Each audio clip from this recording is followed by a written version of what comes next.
पढ़ाई जो है इस पूरे कार्यकाल में कहीं ना कहीं वो डिजिटल हो गई है, ऑनलाइन पढ़ाई हुई है, और जो विकास का कारवां है वो बाधित नहीं हुआ कोरोना काल में भी। तो क्या माना जाए, डिजिटल इंडिया के इस रथ को और आगे बढ़ाने का प्रयास किया जाएगा, तो उसके लिए क्या कुछ हो सकता है? बिल्कुल ठीक कह रहे हैं आप। हमारे व्यापारी जगत में अब यही बात हो रही है कि अब भारत जो है अब बैक ऑफिस नहीं रहेगा दुनिया का जी। अब वो ऑफिस बनेगा दुनिया का। क्योंकि अब फिजिकल प्रेजेंस आपकी, चाहे आप शहर में हो, चाहे आप अपने गांव में बैठे हो या छोटे कस्बे में बैठे हो, आप वहीं से काम कर रहे हैं। आज गूगल अपने इंजीनियर्स हायर कर रहा है छोटे छोटे कस्बों से, जो आज से 1.5-2 साल पहले, मैं 5 साल 10 साल की बात नहीं कर रहा हूं, 1.5 साल 2 साल पहले हम सोच नहीं सकते थे। आदमी अपने गांव में, अपने कस्बे में, अपने परिवार के साथ, अपनी फैमिली के साथ वहीं से वो काम कर रहा है जो वो शहरों से करता था। तो आप सोचिए कि दुनिया कितनी चेंज हो गई। आज आम आदमी वीडियो कॉल या डॉक्टर से बात करने का या उसको कुछ डॉक्यूमेंट शेयर करने का वो सोचता नहीं है, वो आज कर लेता है। ये बात हम आज से 1.5 साल पहले, 18 महीने पहले हमारे लिए भी एक बहुत बड़ा एक वसूली साहब, जब ये कोरोना संक्रमण शुरू हुआ तब पूरे विश्व की निगाह भारत पर थी। इतना बड़ा मुल्क, इतनी विविधता से भरा हुआ देश और इतनी बड़ी जनसंख्या, यहां तो प्रभावितों की, मृतकों की संख्या करोड़ों में होने वाली है। लेकिन और क्योंकि हमारी स्वास्थ्य सेवाएं भी बहुत लचर थी, लेकिन जिस तरीके से स्वास्थ्य सेवाओं को बेहतर किया गया, हम मास्क नहीं बनाते थे, हम पीपीई किट नहीं बनाते थे, वेंटिलेटर्स नहीं बनाते थे, वो न केवल हम बनाने लगे बल्कि निर्यात भी करने लगे। और इस दौरान हमने स्वदेशी वैक्सीन जो है पूरे विश्व को देना शुरू कर दिया। तो क्या आपको लगता है कि हमारी अर्थव्यवस्था में हमारे ये हेल्थ सेक्टर, हमारे फार्मा सेक्टर कहीं ना कहीं एड ऑन करने वाला है? देखिए, जो मैंने पहले ही आपसे गुजारिश की ना कि इस कोरोना की वजह से हम पर जाहिर हो गई कि हमारा हेल्थ केयर सिस्टम में क्या चैलेंजेस है, क्या क्रैक्स हैं, क्या इंप्रूवमेंट्स की जरूरत है। लेकिन ये सही है कि हमने एक वक्त के साथ साथ वो इंप्रूवमेंट्स एक्चुएट की, वो जमीन पर लाई। जैसे आपने हेल्थ केयर की बात की या आपने मास्क की बात की या वेंटिलेटर्स की बात की, तो मुकाबला करने की स्थिति में हम रहे। तो उस वजह से कि हम सीमित तरीके से हमने रखा इसको उतनी महामारी नहीं हुई जितनी कि पहले अंदेशे जाहिर किए गए थे। वो सही बात है उस हद तक। लेकिन जो परेशान करने वाली बात है, जो जमीनी हकायक हैं, जैसे अनएम्प्लॉयमेंट और अंडर एम्प्लॉयमेंट, वो बहुत बड़ी चुनौती है और उसकी तरफ तवज्जो देने की हम उम्मीद करेंगे कि उसकी तरफ तवज्जो दी जाएगी, क्योंकि एक कसीर तादाद नौजवानों की ये बहुत थोड़ा सा आसान होता है कहना कि इस पर तवज्जो दी जाएगी या ऐसा करना चाहिए, लेकिन उसके लिए क्या प्रावधान होने चाहिए, क्या कदम उठाने चाहिए, क्या उसके बारे में भी कुछ? देखिए, हमारे हजारों, सारे मुल्क में हजारों हैं जो अंडरपेड हैं, कैजुअल वर्कर्स हैं, कंट्रैक्चुअल वर्कर्स हैं, जिनकी नौकरियां पक्की नहीं है, वक्त पर वेतन नहीं मिलता है, वक्त पर आमदनी नहीं मिलती। उसके बारे में उस सेक्टर में हमें ऐसे प्रयास करने चाहिए। इस बजट में हम अपेक्षा करते हैं। लेकिन मैंने अभी जो डॉक्टर ढाल सिंह से एक सवाल पूछा कि हर सेक्टर चाहता है उस पर खर्च ज्यादा से ज्यादा हो, प्रावधान ज्यादा से ज्यादा हो, आप भी ये कह रहे हैं, लेकिन सरकार वो पैसा कहां से जनरेट कर रहे हैं? वो सबसे बड़ी मिस एलोकेशन ऑफ रिसोर्सेज हो रही है। अच्छा, कुछ नहीं होना चाहिए। देखिए, कुछ चीजें हैं जो इंतजार कर सकती हैं। हमारा हवाई जहाज जो है एयरपोर्ट 1, एयर इंडिया 1 जो है, वो इंतजार कर सकता है। 458 करोड़ में हम प्रधानमंत्री के लिए जहाज खरीद रहे हैं। हम अभी जो हमारा नया संसद भवन, ये इंतजार कर सकते हैं। लेकिन एक कसीर तादाद है लोगों की जो अंडर एम्प्लॉयड है, हेल्थ केयर नहीं है, एक्सेस नहीं है। हमने खुद देखा कितने परेशान वाले वाकई हमने अपनी आंखों से देखी। तो मिस एलोकेशन ऑफ रिसोर्सेज हो रही है, सही जगह पर रिसोर्सेज इस्तेमाल नहीं किए जा रहे हैं। चाहिए ये कि हम जो डिसएम्पावर्ड है, अनअटेंडेड है, डिप्राइव्ड है, उन सेक्शंस की तरफ तवज्जो दें जिनको अभी भी सही रोजगार की तरफ एक्सेस नहीं है। क्या सही है ये बात कि मिस एलोकेशन को भी अगर रोका जा सके तो कहते हैं कि बचत भी कहीं ना कहीं आपकी आमदनी है, तो उस आमदनी की तरफ जा सकती है सरकार? देखिए, यदि हम जैसे अभी मसूदी जी ने जैसे कहा कि ठीक है कि जिसकी आवश्यकता नहीं उसको ना बनाएं, पर यह भी एक आवश्यक है कि अभी आज नहीं करेंगे तो फिर कल कब करेंगे। और आज जिस तरह से संसद भवन को ही बनाने का काम किया, तो आप देखिए क्या इसमें क्या हमें जीएसटी का लाभ नहीं मिलेगा? क्या इसमें लोहे वाले का लोहा नहीं बिकेगा, गिट्टी नहीं बिकेगी, सीमेंट नहीं बिकेगी, क्या लेबर नहीं लगेगा, क्या इलेक्ट्रीशियन को काम नहीं मिलेगा? कौन सा ऐसा सेक्टर है जिसको इसमें रोजगार प्राप्त होने वाला नहीं है? तो ये भी एक निर्माण में भी तो लोगों को रोजगार के अवसर है।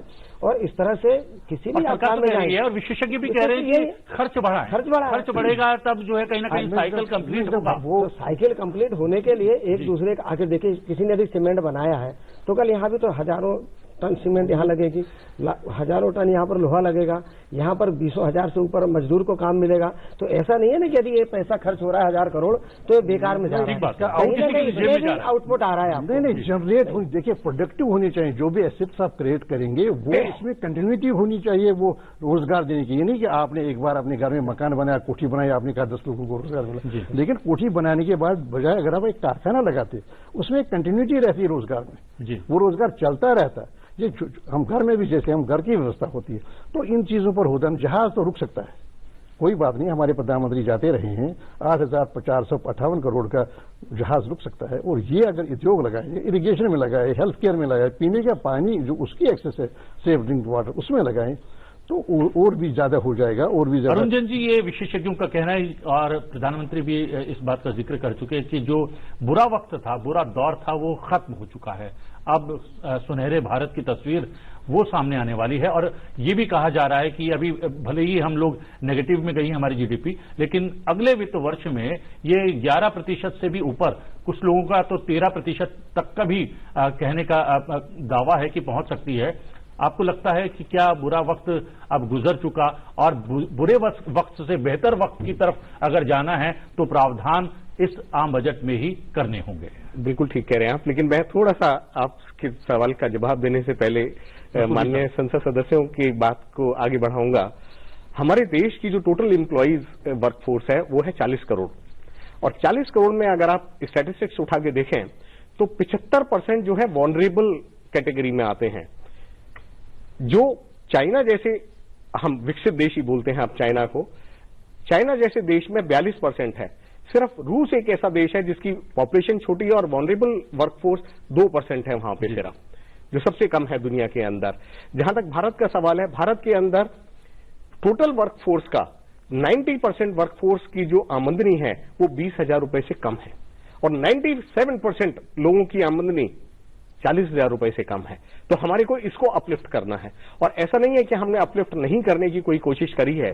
अगर आप रूरल सेक्टर के अंदर स्पेंडिंग देखें या एग्रीकल्चर के अंदर 1,34,000 करोड़ का जो लास्ट ईयर हमारा प्रावधान था उसकी स्पेंडिंग देखें, अगर आप टोटल स्पेंडिंग देखेंगे सिर्फ सोशल सेक्टर के ऊपर, जिसके अंदर एग्रीकल्चर है, पंचायती राज है, फर्टिलाइजर है, आपके पेंशन है, सब्सिडीज है, इसको अगर हम मिला दें, जो सोशल सेक्टर की हम बात कर रहे हैं, तो वो 25% ईयर ऑन ईयर ग्रोथ है, जो कोई छोटा अमाउंट नहीं है जी। तो ये कहना कि सरकार ने किया नहीं है, कम ज्यादा हो सकता है, ये एक इंडिविजुअल अपना परसेप्शन हो सकता है, लेकिन सरकार की तरफ से जो आंकड़े हैं वो बड़े मजबूत हैं।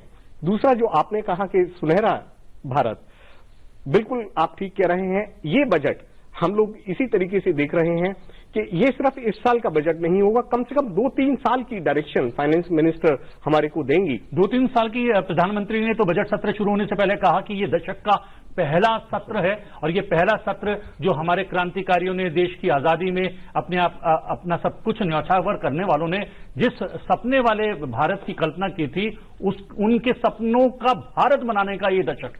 बिल्कुल ठीक कह रहे हैं। और आप अगर देखें, कोविड के टाइम पे हमारा जो रेवेन्यू था, टोटल रिसीट हमारी 12% से ऊपर नीचे आ गई, टैक्स की रिसीट हमारी नीचे आ गई, उसके बावजूद स्पेंडिंग, क्योंकि हम स्पेंडिंग की बात कर रहे हैं, स्पेंडिंग हमारी 7.5% से ऊपर चली गई है, और इसी वजह से हमारा जो फिजिकल डेफिसिट है वो बढ़ा है, और जो हम उम्मीद कर रहे हैं कि 6.5 या 7% तक भी जा सकता है। लेकिन आने वाले साल के अंदर और आने वाले सालों के अंदर अगर हम बात करें तो एक बात पक्की है कि भारत सरकार 3 चीजों के ऊपर विशेष ध्यान देगी। कंजम्पशन, जिसे हम डिमांड कहते हैं, दूसरा इन्वेस्टमेंट। इन्वेस्टमेंट के अंदर जैसे माननीय संसद सदस्य ने बोला कि पैसा वहां लगाइए जहां पे रिटर्न आए, तो वहां पे अगर पैसा बोरो करके भी सरकार को फिजिकल डेफिसिट बढ़ा के भी अगर पैसा इन्वेस्ट करना पड़े अपने कैपिटल एक्सपेंडिचर के अंदर, तो वहां करेगी। और यह हमारे पूरा अंदेशा है।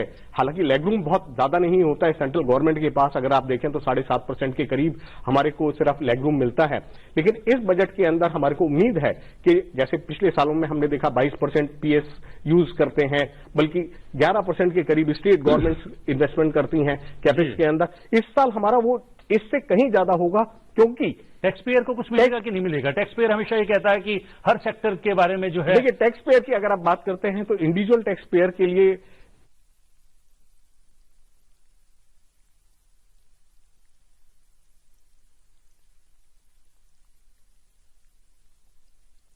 हुआ है और इनकम कम हुई है, चाहे वो नौकरी जाने की वजह से हुई हो या उसकी आमदनी वेतन कम करने की वजह से हुई हो या और कई प्रावधान हैं। ये भारत सरकार को भी मालूम है और भारत सरकार इसके अंदर हमें पूरी उम्मीद है कि वो देखेगी। दूसरा, व्यापारी वर्ग, मध्यम और छोटा, मैं बड़े व्यापारी वर्ग की बात नहीं कर रहा हूं, उस पर तो शायद कोई अलग टैक्स भी लग सकता है, या जिसने शेयरों में कमाई की हो उसके अंदर और टैक्स लग सकता है। उसके अंदर हम लोग जो देख रहे हैं कि एमएसएमई और जो स्मॉल सेक्टर है उसके अंदर जरूर भारत सरकार टैक्स की छूट देगी। जी, समय समाप्त हो रहा है कार्यक्रम का और दोनों माननीय सांसदों को सदन के भीतर जाना होगा।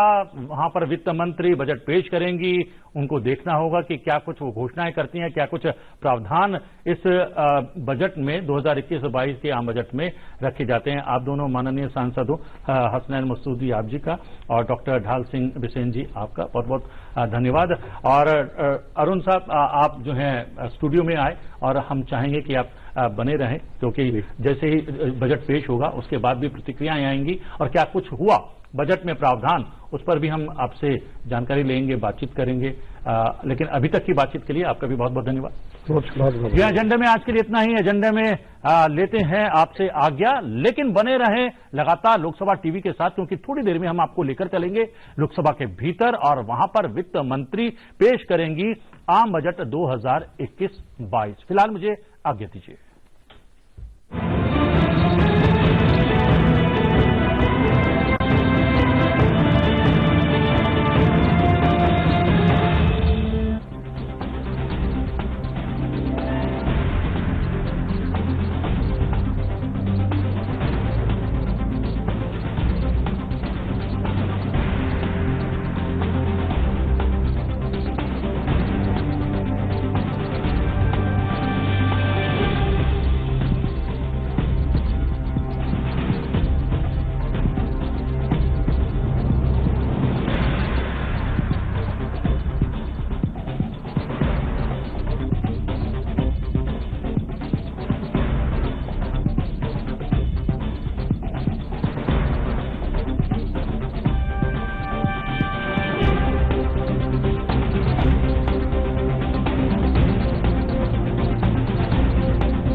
सभासदों, माननीय अध्यक्ष जी,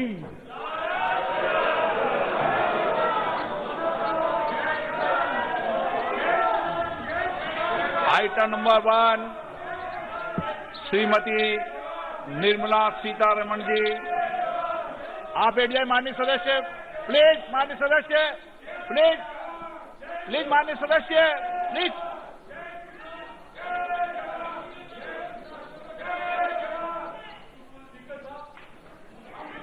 धन्यवाद जी।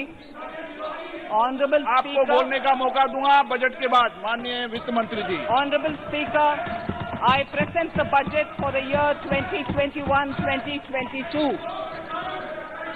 As introduction, Honorable Speaker, the preparation of this budget was undertaken in circumstances like never before. We knew of calamities that have affected a country or a region within a country. But what we have endured with COVID-19 through 2020 is sui generis. When I presented the budget 2020-2021, we could not have imagined that the global economy, already in throes of a slowdown, would be pushed into an unprecedented contraction. We could not have also imagined then that our people, as those in other countries, would have to endure the loss of near and dear ones and suffer hardships brought about due to a health crisis. The risk of not having a lockdown was far too high. Within 48 hours of declaring a 3-week-long complete lockdown, the Prime Minister announced the Pradhan Mantri Garib Kalyan Yojana, valued at 2.76 lakh crores, that provided free food grain to 800 million people, free cooking gas for 80 million families for months, and cash directly to over 400 million farmers, women, elderly, the poor and the needy. Even as a large section of citizens stayed home, milk, vegetables, fruit suppliers, health and sanitary workers, truck drivers, railways and public transport workers, bank employees, electricity workers, our annadatas, police, firemen and the armed forces all had to go about their work as normal, but with the additional anxiety of the virus hanging over them. We recognize this, and I think I speak on behalf of everybody in this august house when I express my heartfelt gratitude to these men and women for how they were able to carry out their work and duty to provide for the nation's basics over those crucial months. Speaker, sir, for public good, honorable members of parliament and members of legislative assemblies too offered their salaries. In May 2020, the government announced the Atmanirbhar Bharat package.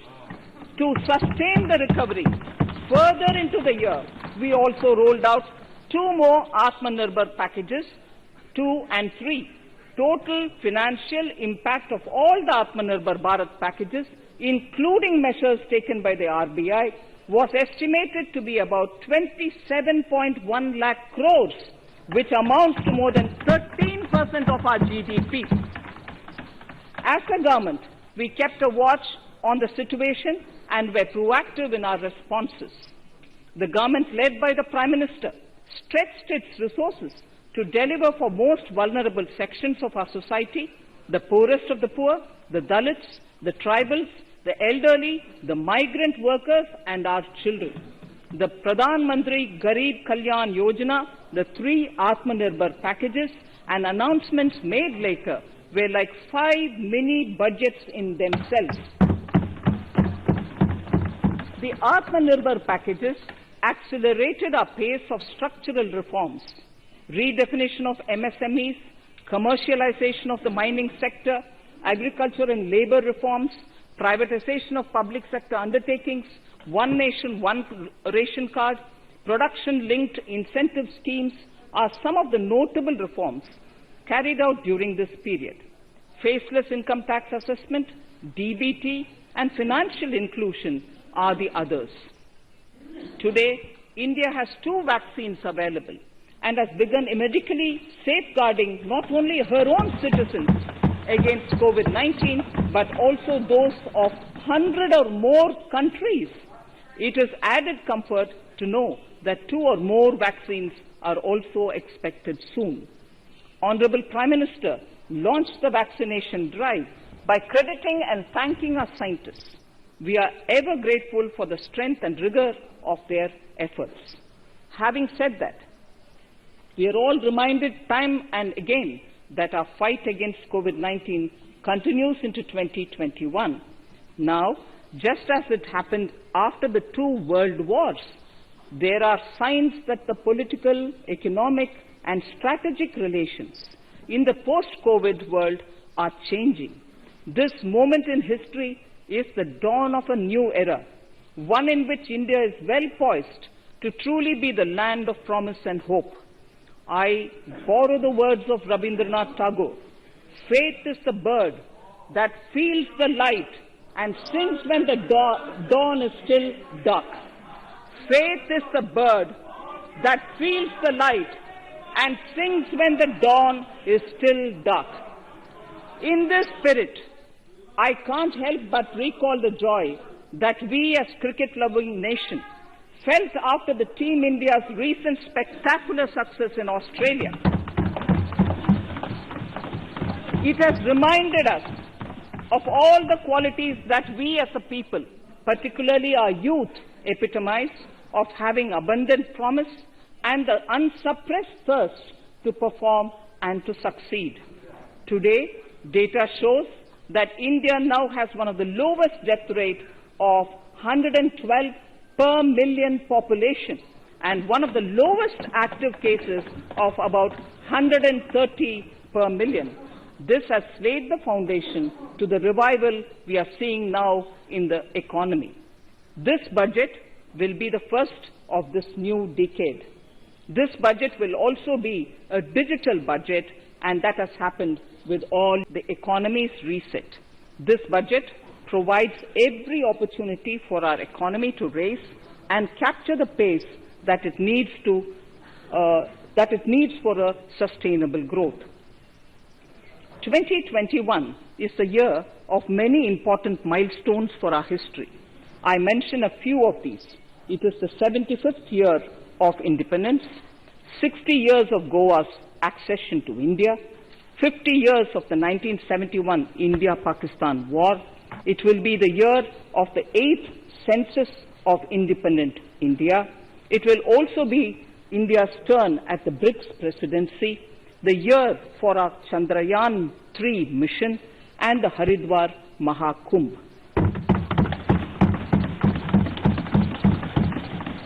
Honorable Speaker, before I commence Part A of the budget, I want to take a moment to acknowledge how isolating and distancing seemed like insurmountable challenges for a country like ours that has people coming together in times of crisis.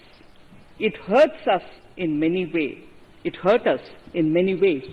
I bow my head in respect to every citizen for the endurance shown in facing what was an undeniably a tough year for all our physical and mental well-being. Part A. In Part A, I wish to lay a vision for Atmanirbhar Bharat. Atmanirbhar Bharat or Atmanirbharta is not a new idea. Ancient India was largely self-reliant and equally a business epicenter of the world. Atmanirbhar Bharat is an expression of the 130 crore Indians who have full confidence in their capabilities and skills. We are already part of international groupings such as the G20 and the BRICS, the Coalition for Disaster Resilient Infrastructure, and the International Solar Alliance are realities today due to India's efforts. The proposals in Part A will further strengthen the sankalp of nation first, doubling farmers' income, strong infrastructure, healthy India, good governance, opportunities for youth, education for all, women empowerment, and inclusive development, among others. Additionally, also on the path to fast implementation are the 13 promises we had made in the budget of 2015-16, which were to materialize during the Amrit Mahotsav of 2022 on the 75th year of our independence. They too resonate with the vision of Atmanirbharta.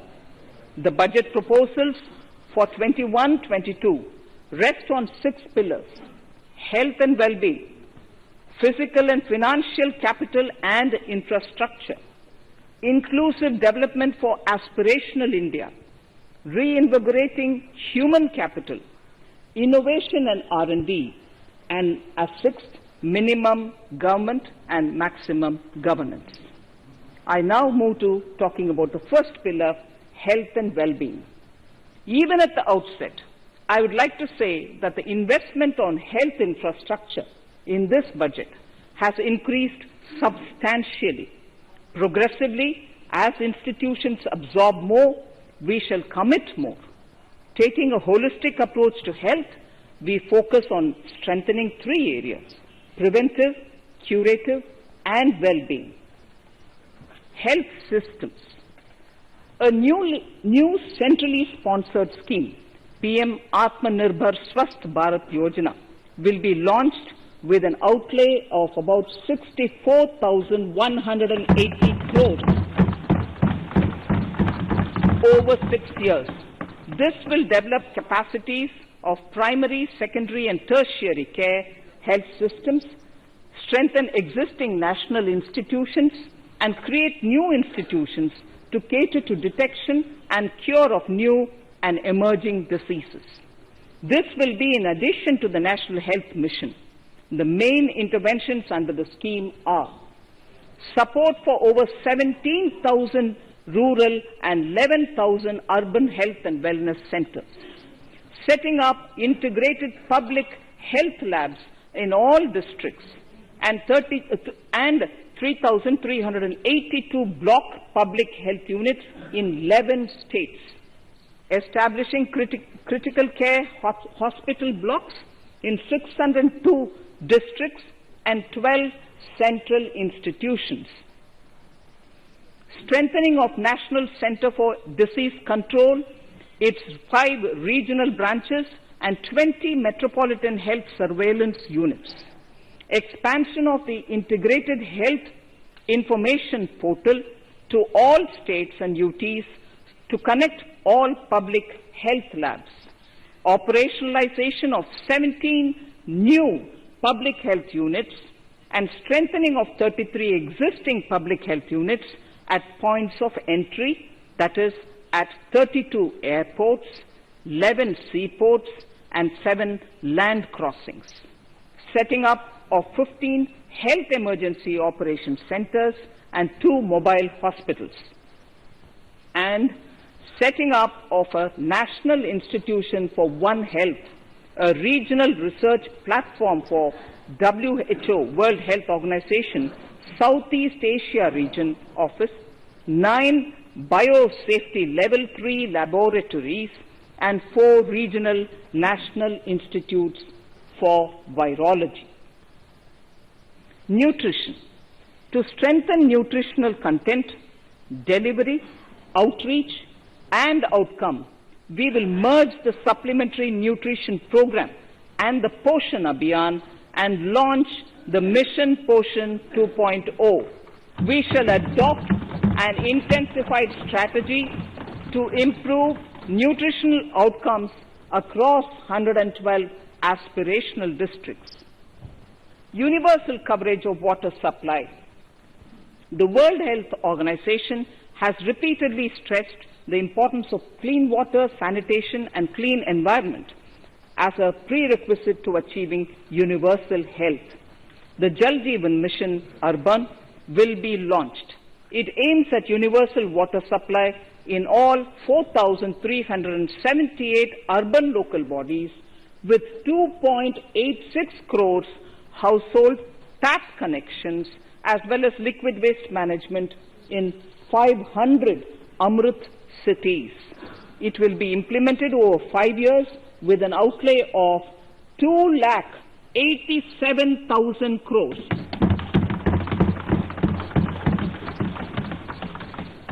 Swachh Bharat and Swasth Bharat.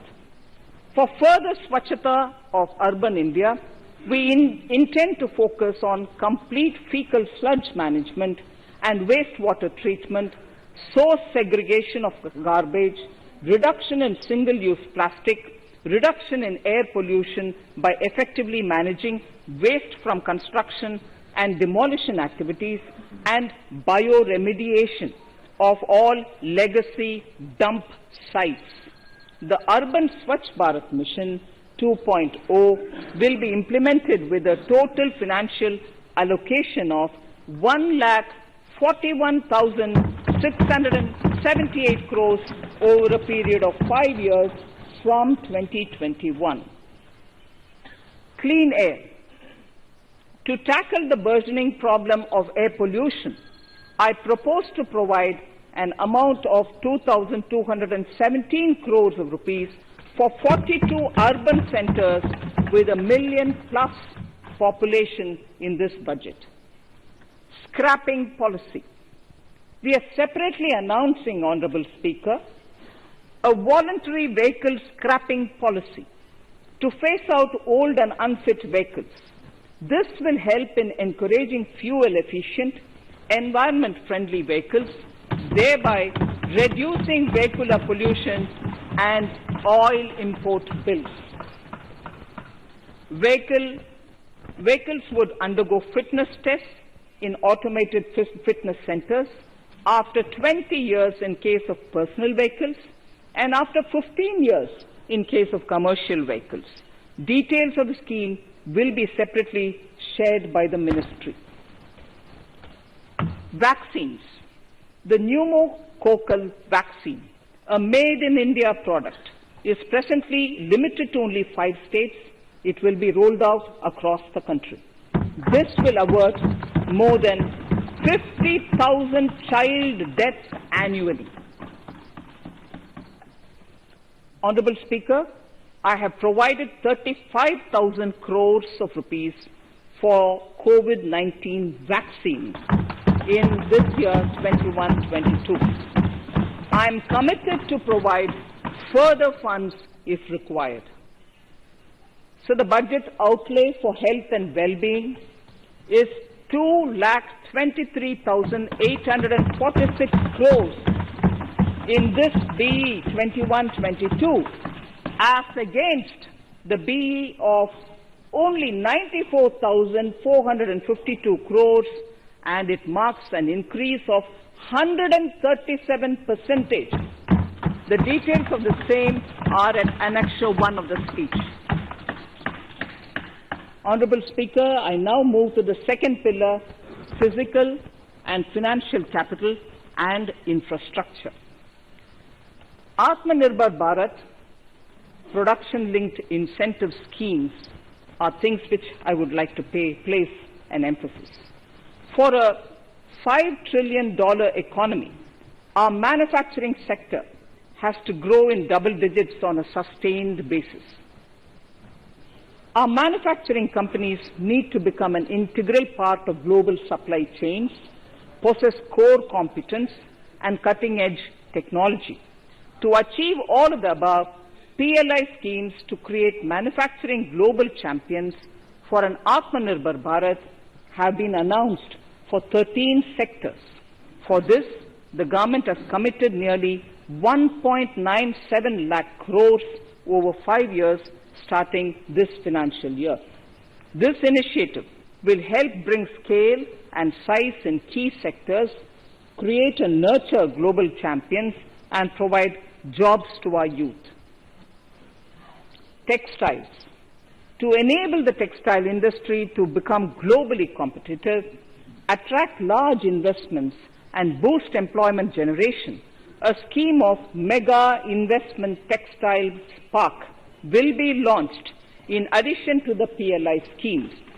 This will create world-class infrastructure with plug-and-play facilities to create global champions in exports. 7 textile parks will be established over 3 years. Infrastructure. The National Infrastructure Pipeline, which I announced in December 2019, is the first of its kind.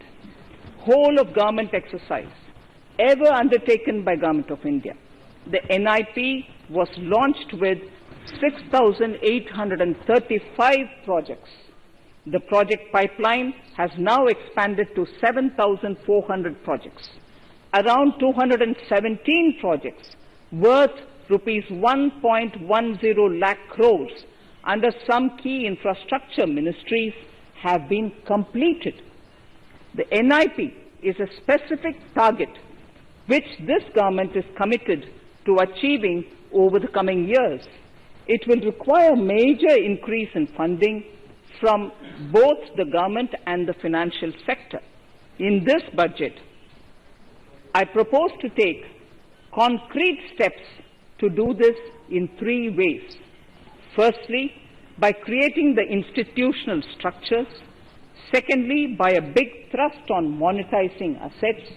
And thirdly, by enhancing the share of capital expenditure in central and state budgets. Infrastructure needs long-term debt financing. A professionally managed development financial institution is necessary to act as a provider, enabler, and catalyst for infrastructure financing. Accordingly, I shall introduce a bill to set up a development financial institution.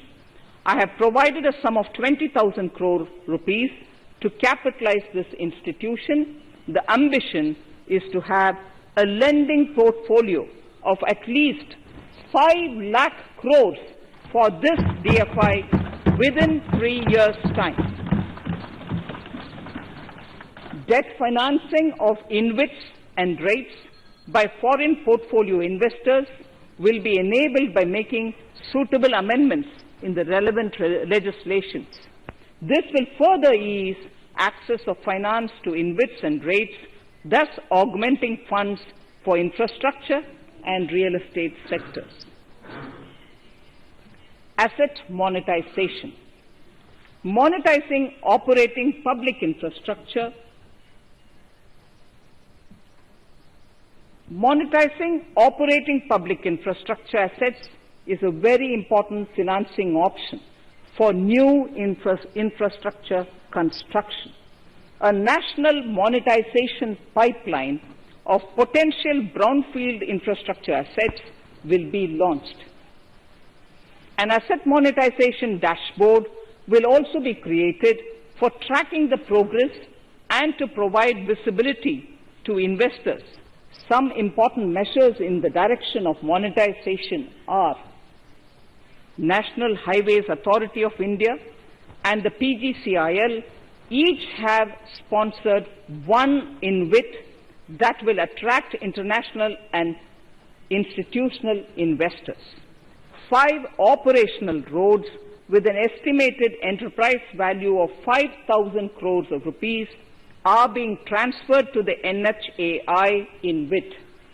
Similarly, transmission assets of value 7,000 crores will be transferred to the PGCIL InvIT. Railways will monetize dedicated freight corridor assets for operations and maintenance after commissioning. A next lot of airports will be monetized for operations and management concessions.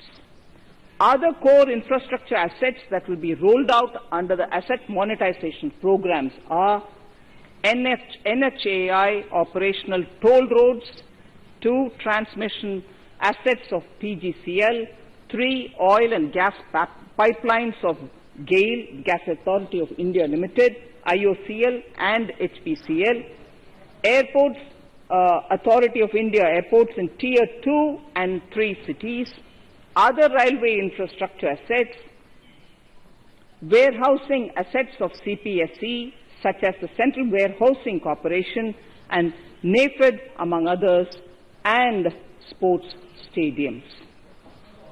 Sharp increase in capital budget. In the BE 2020-21, we had provided for 4.12 lakh crores for capital expenditure. It was our effort that in spite of resource crunch, we should spend more on capital, and we are likely to end this year at around 4.39 lakh crores, which I have provided in the RE of 2020-2021.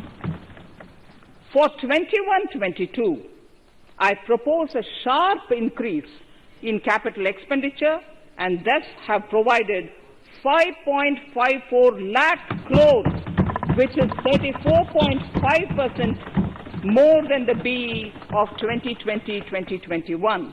Of this, I have kept a sum of more than 44,000 crores in the budget head of the Department of Economic Affairs to be provided for projects, programs, or departments that show good progress in capital expenditure and are in need of further funds. Over and above this expenditure, we would also be providing more than 2 lakh crores to states and autonomous bodies for their capital expenditure. We will also work out specific mechanisms to nudge states to spend more of their budget on creation of infrastructure.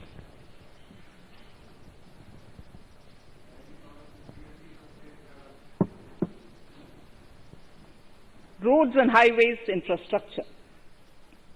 More than 13,000 kilometer length of roads at a cost of 3.3 lakh crores has already been awarded under the 5.35 lakh crores Bharatmala Pariyojana project, of which 3,800 kilometers have been constructed. By March 2022, we would be awarding another 8,500 kilometers and complete an additional 11,000 kilometers of national highway corridors. To further augment road infrastructure, more economic corridors are also being planned. Some are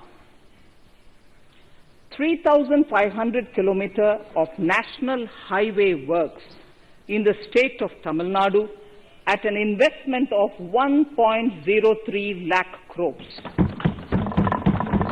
These include Madurai-Kollam corridor, Chittoor-Tachur corridor, and construction will start next year. Second, 1,100 kilometers of national highway works in the state of Kerala at an investment of 65,000 crores, including 600 kilometer section of Mumbai-Kanyakumari corridor in Kerala. Third, 675 kilometers of highway works in the state of West Bengal at a cost of 25,000 crores, including upgradation of existing road Kolkata-Siliguri.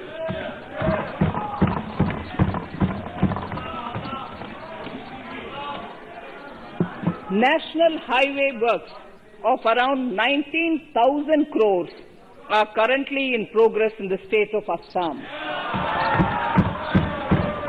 Further works of more than 34,000 crores covering more than 1,300 kilometers of national highways will be undertaken in the state in the coming 3 years. Some of the flagship corridors and other important projects that would see considerable activity in 2021-22 are in Annexure 2 to my speech. I am also providing an enhanced outlay of 1,18,101 crores, 1,18,101 crores for Ministry of Road Transport and Highways, of which 1,08,230 crores is for capital, the highest ever provided. Railway infrastructure. Honorable Speaker, sir, Indian Railways have prepared a National Rail Plan for India 2030. The plan is to create a future-ready railway system by 2030, bringing down the logistic costs for an industry is at the core of our strategy to enable Make in India. It is expected that Western Dedicated Freight Corridor and Eastern Dedicated Freight Corridor will be commissioned by June 2022. The following additional initiatives are also proposed. The Sonnagar-Gomo sections, 263 kilometers of Eastern Dedicated Freight Corridor, will be taken up in PPP mode in this year itself. Gomo-Dankuni section of 274.3 kilometers will be also taken up shortly in short succession. We will undertake future dedicated freight corridor projects, namely East Coast Corridor from Kharagpur to Vijayawada, East-West Corridor from Bhusaval to Kharagpur to Dankuni, and North-South Corridor from Itarsi to Vijayawada. Detailed project reports will be undertaken in the first phase. Broad gauge route kilometers, RKM as I referred to, electrified is expected to reach 46,000 kilometers, 46,000 RKM. That is 72% by end of 2021 from 41,548 RKMs on 1st October 2020. 100% electrification of broad gauge routes will be completed by December 2023. For passenger convenience and safety, the following measures are being proposed. We will introduce the aesthetically designed Vista Dome LHB coach on tourist routes to give better travel experience to passengers. The safety measures undertaken in the past few years have borne results. To further strengthen this effort, high-density network and highly utilized network routes of Indian Railways will be provided with an indigenously developed automatic train protection system that eliminates train collision due to human error. I am providing a record sum of 1,10,055 crores for railways, of which 1,07,100 crores is for capital expenditure only. Urban infrastructure. We will work towards raising the share of public transport in urban areas through expansion of metro rail networks and augmentation of city bus services. A new scheme will be launched at a cost of 18,000 crores to support augmentation of public bus transport services. The scheme will facilitate deployment of innovative PPP models to enable private sector players to finance, to acquire, to operate, and to maintain over 20,000 buses.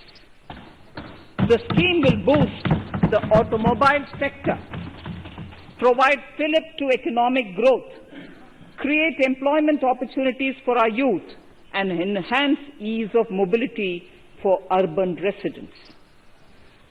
A total of 702 kilometers of conventional metro is operational, and another 1,016 kilometers of metro and RRTS is under construction in 27 cities.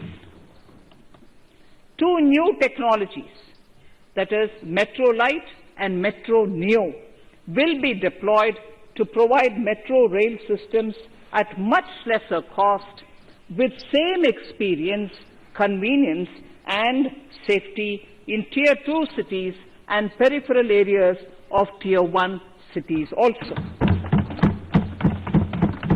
Central counterpart funding will be provided to Kochi Metro Railway Phase 2 of 11.5 km at a cost of 1,957.05 crores. Chennai Metro Railway Phase 2 of 118.9 kilometers at a cost of 63,246 crores. Bengaluru Metro Railway Project Phase 2A and 2B of 58.19 kilometers at a cost of 14,788 crores. Nagpur Metro Rail Project Phase 2 and Nashik Metro at a cost of 5,976 crores and 2,092 crores respectively. Power infrastructure.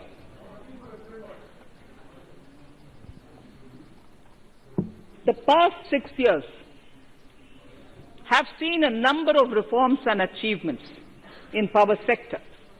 We have added 139 gigawatts of installed capacity, connected an additional 2.8 crore households, and added 1.41 lakh circuit kilometers of transmission lines.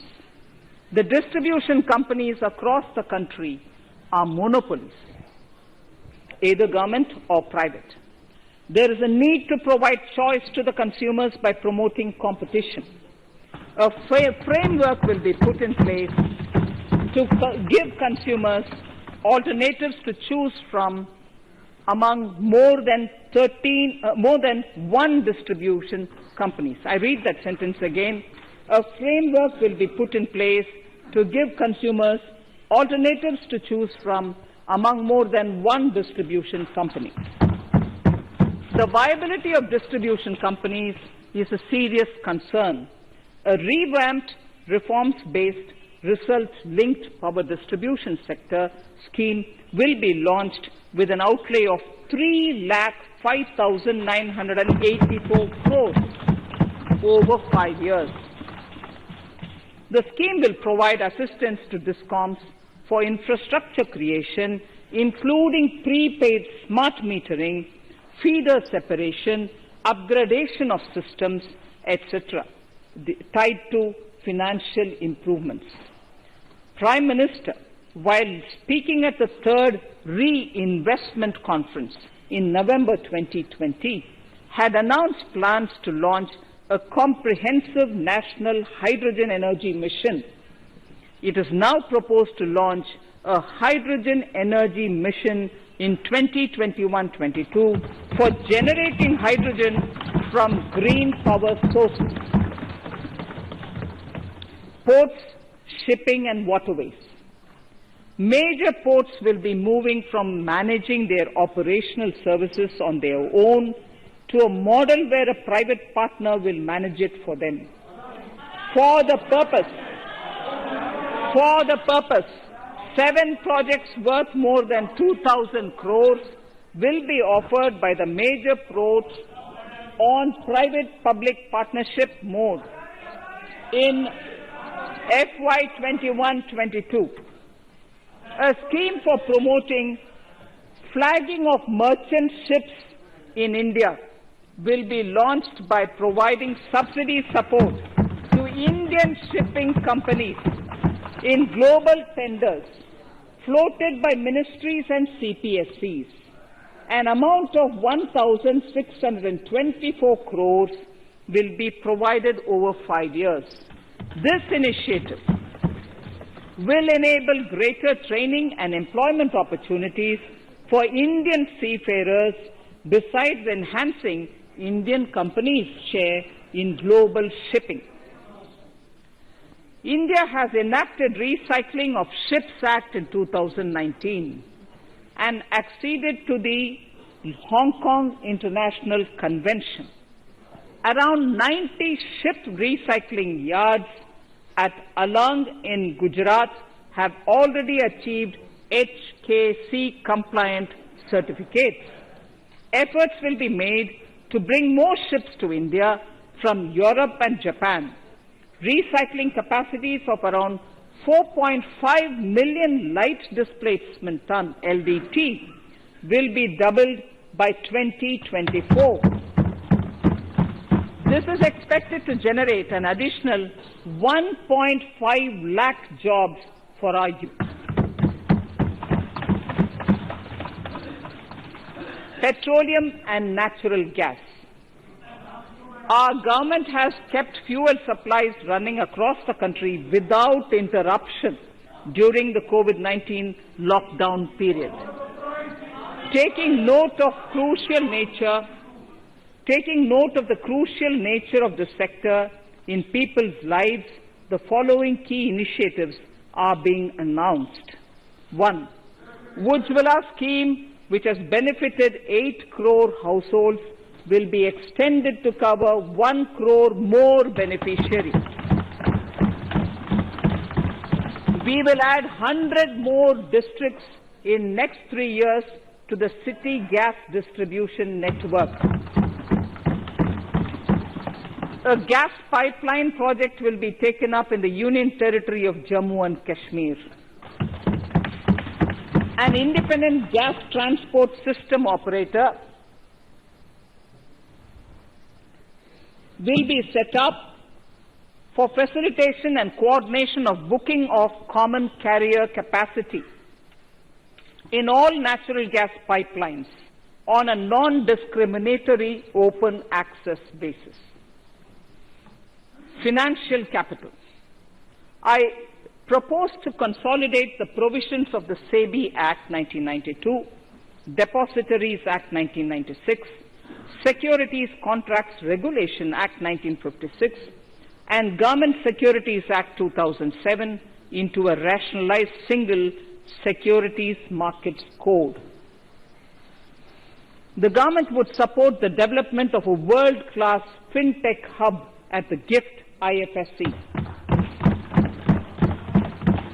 To instill confidence amongst the participants in corporate bond market during times of stress and to generally enhance secondary market liquidity, it is proposed to create a permanent institutional framework. The proposed body would purchase investment-grade debt securities both in the stressed and normal times and help in the development of the bond market. In the budget 2018-19, government had announced its intent to establish a system of regulated gold exchanges in the country. For the purpose, Psb will be notified as the regulator, and Warehousing Development and Regulatory Authority will be strengthened to set up a commodity market ecosystem arrangement, including vaulting, assaying, logistics, etc., in addition to warehousing.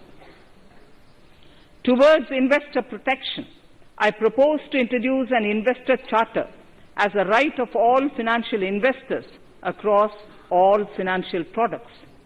To give a further boost to the non-conventional energy sector, I propose to provide additional capital infusion of 1,000 crores to Solar Energy Corporation of India and 1,500 crores to Indian Renewable Energy Development Agency.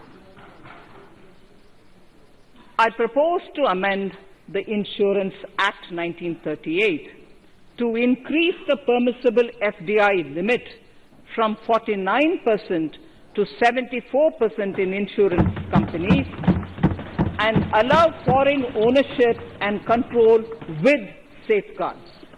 Under the new structure, the majority of directors on the board and key management persons would be resident Indians, with at least 50% of directors being independent directors and specified percentage of profits being retained as general reserve. Stressed asset resolution by setting up a new structure. The high level of provisioning by public sector banks of their stressed assets calls for a measure to clean up the bank books. An asset reconstruction company limited an asset management company would be set up to consolidate and take over the existing stressed debt and then manage and dispose of the assets to alternative investment funds and other potential investors for eventual value realization. Recapitalization of Psb. To further consolidate the financial capital capacity of PSBs, further recapitalization of 20,000 crores is proposed in 21-22. Deposit insurance. Last year, government had approved an increase in the deposit insurance cover from 1 lakh rupees to 5 lakhs for bank customers. I shall be moving amendments to DICGC Act 1961 in this session itself to streamline the provision so that if a bank is temporarily unable to fulfill its obligations, the depositors of such bank can get easy and time-bound access to their deposits to the extent of the deposit insurance cover. This would help depositors of banks that are currently under stress. To improve credit discipline while continuing to protect the interests of small borrowers, for NBFCs with minimum asset size of 100 crores, the minimum loan size eligible for debt recovery under the Securitization and Reconstruction of Financial Assets and Enforcement of Security Interests SARFAESI Act 2002, it is proposed to be reduced from the existing level of 50 lakhs to 20 lakhs. Company matters. The decriminalization of the procedural and technical compoundable offences under Companies Act 2013 is now complete. I now propose to take up decriminalization of the Limited Liability Partnerships Act 2008. Honourable Speaker, I propose to revise the definition under the Companies Act 2013 for small companies by increasing the threshold for paid-up capital from not exceeding 50 lakh to not exceeding 2 crores and turnover from not exceeding 2 crores to not exceeding 20 crores. This will benefit more than 2 lakh companies in easing their compliance requirements. As a further measure which directly benefits startups and innovators, I propose to incentivize the incorporation of one-person companies by allowing one-person companies to grow without any restriction on paid-up capital and turnover, allowing their conversion into any other type of company at any time, reducing the residency limit for an Indian citizen to set up an one-person company from 182 days to 120 days, and allow also non-resident Indians to incorporate OPCs in India. This will be a big boost for startups. To ensure faster resolution of cases, the NCLT framework will be strengthened, e-court system shall be implemented, and alternate methods of debt resolution and special framework for MSMEs shall be introduced. During the coming fiscal, we will be launching data analytics, artificial intelligence, machine learning driven MCA 2.1 version to MCA 21 version 3.0. MCA 21 version 3.0. This version 3.0 will have additional modules for e-scrutiny, e-adjudication, e-consultation, and compliance management. Disinvestment and strategic sale. In spite of COVID-19, we have kept working towards strategic disinvestment. A number of transactions, namely BPCL, Air India, Shipping Corporation of India, Container Corporation of India, IDBI Bank, Bharat Earth Movers Limited, Pavan Hans, Neelachal Ispat Nigam Limited, among others, would be completed in 21-22. Other than IDBI Bank, we propose to take up the 2 public sector banks and 1 general insurance company in the year 21-22. This would require legislative amendments, and I propose to introduce the amendments in this session itself. In 21-22, we would also bring the IPO of LIC, for which I am bringing the requisite amendments in this session itself. In the Atmanirbhar package, I had announced that we will come out with a policy of strategic disinvestment of public sector enterprises. I am happy to inform the House that the government has the government has approved the said policy. The policy provides a clear roadmap for disinvestment in all non-strategic and strategic sectors. We have kept 4 areas that are strategic, where bare minimum CPSEs will be maintained and rest privatized. In the remaining sectors of all CPSEs will be privatized. The main highlights of the policy are mentioned in Annexure 3. To fast forward the disinvestment policy, I am asking NITI to work out on the next list of centre public sector companies that would be taken up for strategic disinvestment. To similarly incentivize states to take to disinvestment of their public sector companies, we will work out an incentive package of central funds to states. Idle assets will not contribute to Atmanirbhar Bharat. The non-core assets largely consist of surplus land with government ministries and departments and public sector enterprises. Monetizing of land can either be by way of direct sale or concession or by similar means.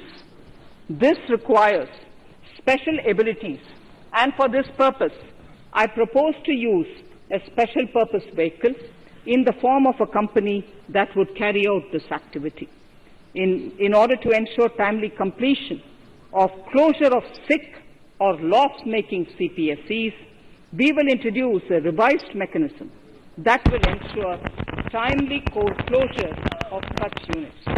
I have estimated 1,75,000 crores as receipts from disinvestment in BE 21-22.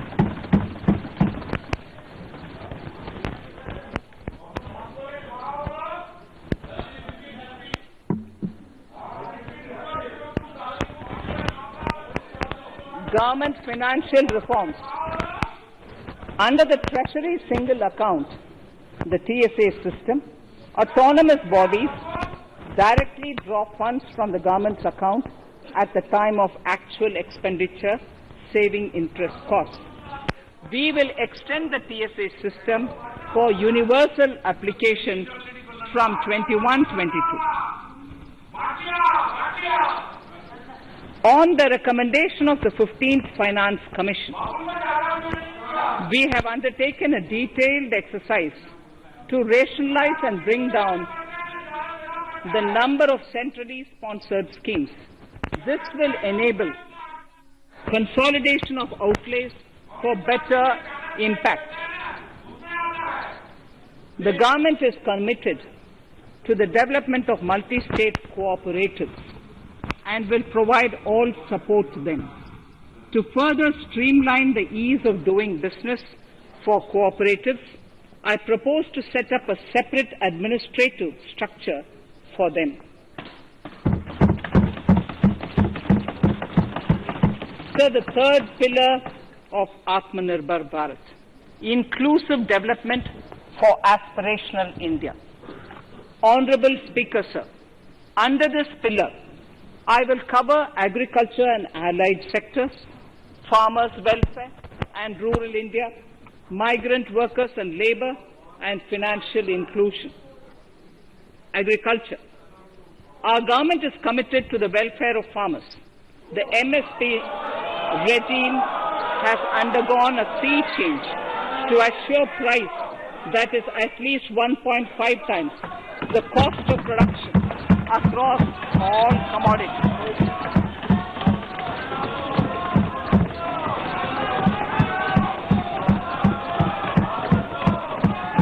The procurement has also continued to increase at a steady pace. This has resulted in increase in payment to farmers substantially. In case of wheat, a total amount paid to farmers in 2013-14, Honorable Speaker, sir, the data that I give now is important for all honorable members to kindly hear. In case of wheat, the total amount paid to farmers in 2013-14 was 33,874 crores. In 2019-20, it was 62,802 crores. And even better, Honorable Speaker, in 2020-2021, this amount paid to farmers was 75,060 crores.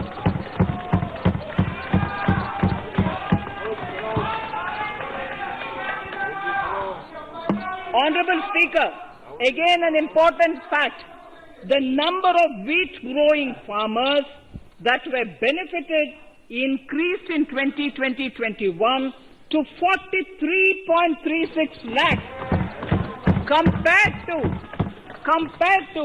35.57 lakhs in 2019-20. That much of an increase within 1 year. For paddy, again an important data. For paddy, the amount paid in 2013-14 was 63,928 crores.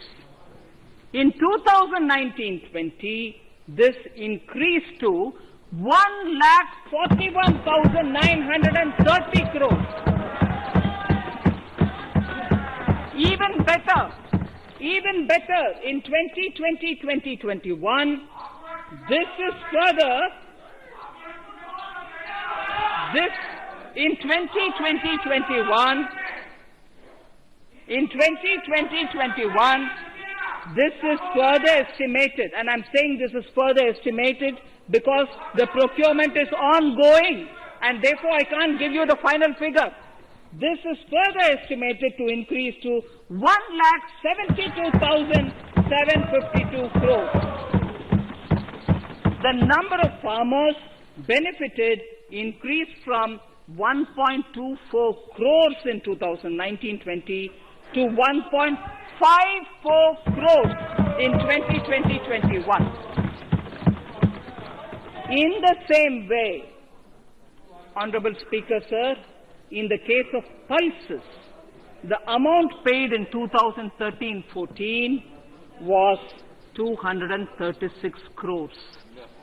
In 2019-20, this was increased to 8,285 crores. Now in 2021, it is at 10,530 crores. More than 40 times increase from 2013-14. The receipts to cotton farmers have seen a stupendous increase from 90 crores in 2013-14 to 25,974 crores I'm giving you data as of 27th January 2021. This is bound to increase.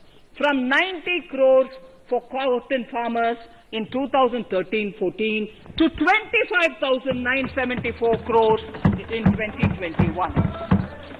All the details in complete narration is available in Annexure 4 to my speech. Early this year, Honorable Prime Minister had launched the Swamitva scheme.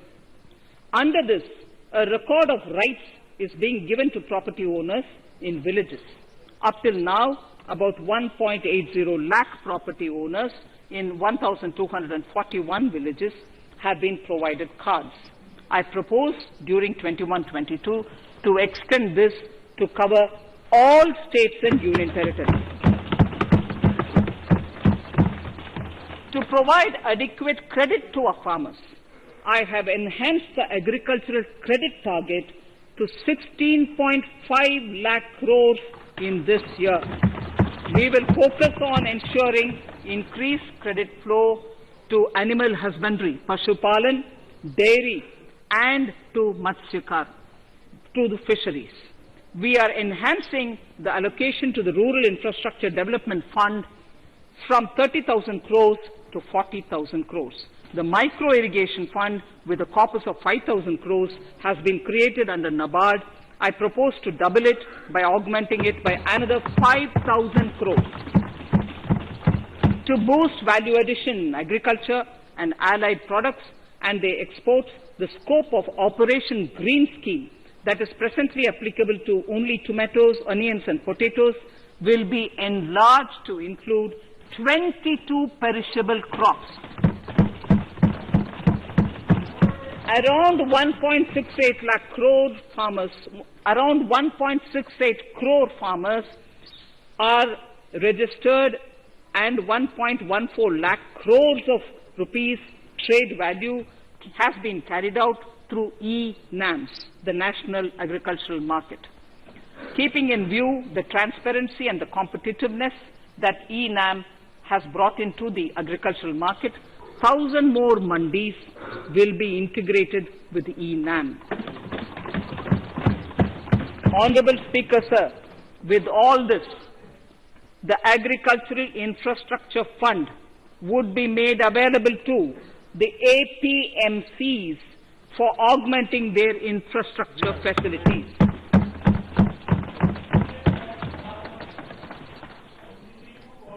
Fisheries.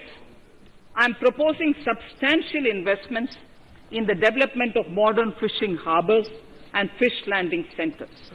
To start with, 5 major fishing harbors, Kochi, Chennai, Visakhapatnam, Paradip, and Petua Ghat, will be developed as hubs for economic activity. We will also develop inland fishing harbors and fish landing centers along the banks of rivers and waterways. Seaweed farming is an emerging sector with potential to transform the lives of coastal communities. It will provide large-scale employment and additional incomes. To promote seaweed farming and cultivation, I propose a multi-purpose seaweed park to be established in Tamil Nadu. Migrant workers and laborers. We have launched the One Nation, One Ration Card scheme, through which beneficiaries can claim their rations anywhere in the country. Migrant workers in particular benefit from the scheme. Those staying away from their families can partially claim their ration where they are stationed, while their family in their native places can claim the rest. I am happy to inform you that One Nation, One Ration Card plan is under implementation by 32 states and union territories, reaching about 69 crore beneficiaries. That's a total of 86% beneficiaries covered. The remaining 4 states and UTs will be integrated in the next few months. To further extend our efforts towards the unorganized labor force, migrant workers in particular, I propose to launch a portal that will collect relevant information on gig workers, building and construction workers, among others. This will help formulate health, housing, skill, insurance credit, and food schemes for all migrant workers. We will conclude a process that began 20 years ago with the implementation of the 4 labor codes. For the first time globally, social security benefits will be extended to gig and platform workers.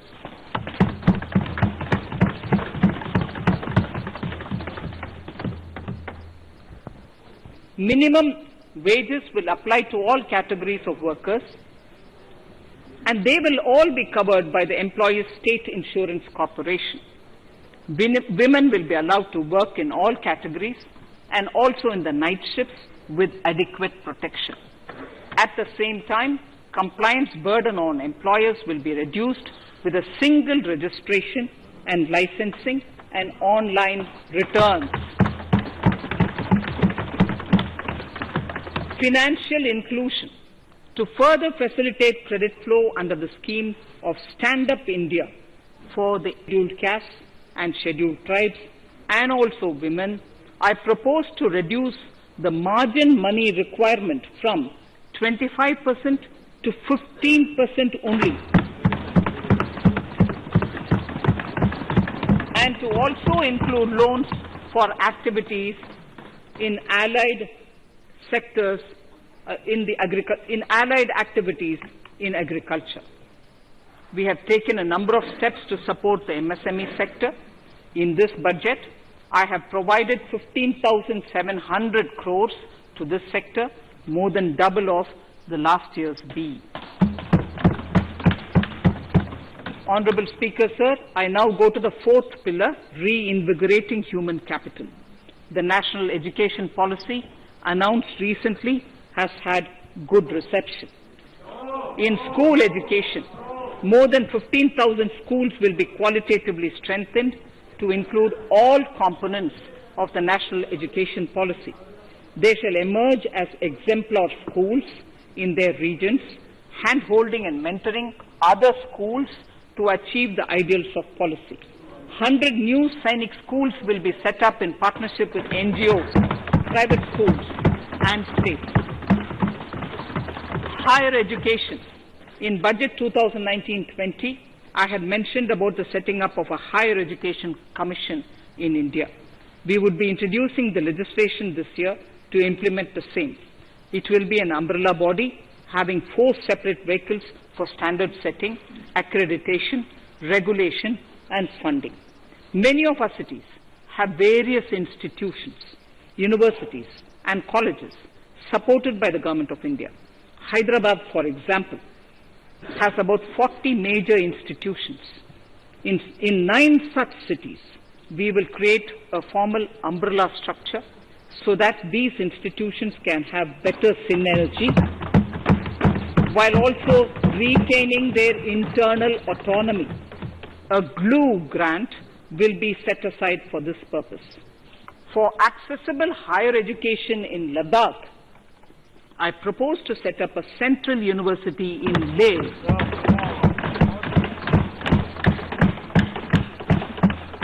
The other important projects to be taken up as a part of the NEP are listed in Annexure 5. Scheduled caste and scheduled tribes welfare. We have set ourselves a target of establishing 750 Eklavya model residential schools in our tribal areas.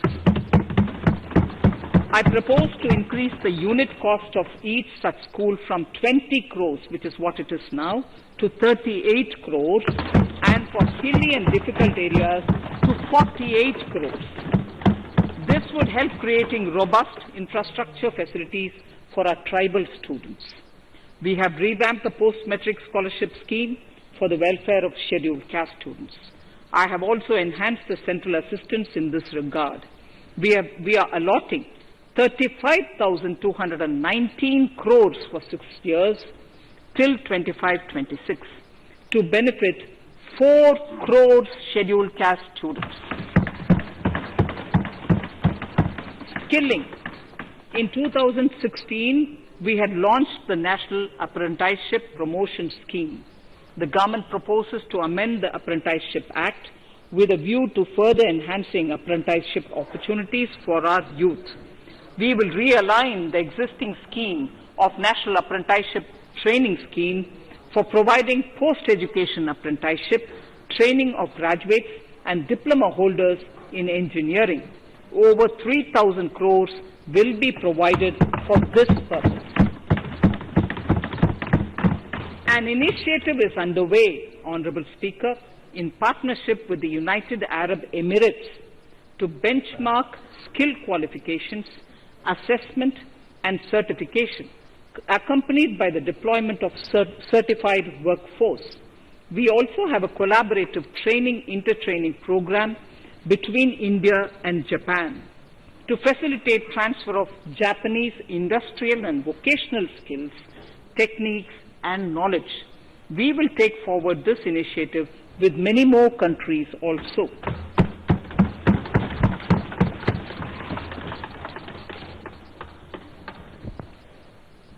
Innovation and R&D.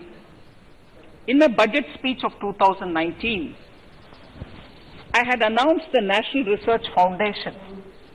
We have now worked out the modalities, and the NRF outlay will be of 50,000 crores over 5 years. It will ensure that the overall research ecosystem in the country is strengthened with focus on identified national priority thrust areas. There has been a manifold increase in digital payments in the recent past. To give a further boost to digital transactions, I earmarked 1,500 crores for a proposed scheme that will provide financial incentive to promote digital mode of payment.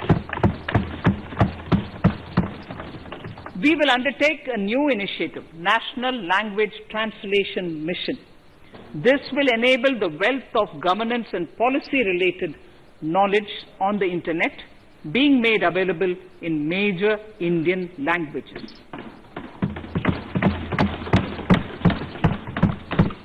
The new Space India Limited, a PSU, under the Department of Space, will execute the PSLV CS-51 launch, carrying the Amazonia satellite from Brazil, along with a few smaller Indian satellites. As part of the Gaganyaan mission activities, 4 Indian astronauts are being trained on generic spaceflight aspects in Russia. The first unmanned launch is slated for December 2021. Our oceans are a storehouse of living and non-living resources. To better understand this realm, we will launch a deep ocean mission with a budget outlay of more than 4,000 crores over 5 years. This mission will cover deep ocean survey exploration and projects for the conservation of deep sea biodiversity. I come to the 6th pillar, Honorable Speaker, minimum government, maximum governance. Honorable Speaker, sir, this is the last of the 6 pillars. This will outline plans for reforms in one of our core principles of minimum government, maximum governance. We have taken a number of steps to bring reforms in tribunals in the last few years for speedy delivery of justice. Continuing with the reforms process, I now propose to take further measures to rationalize the functioning of tribunals.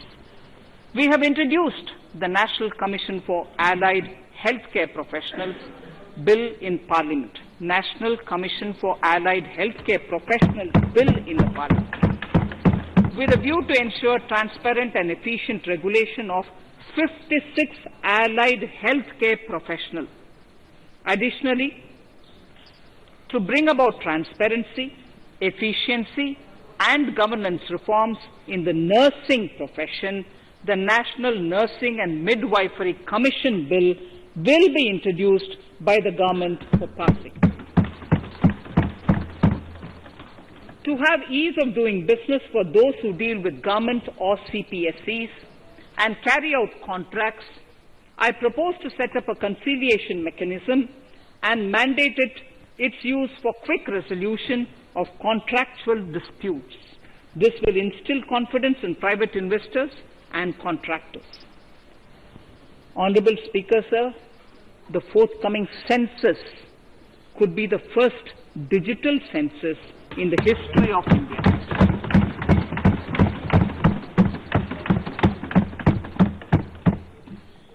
For this monumental milestone marking task, I have allocated 3,768 crores in this year, 21-22.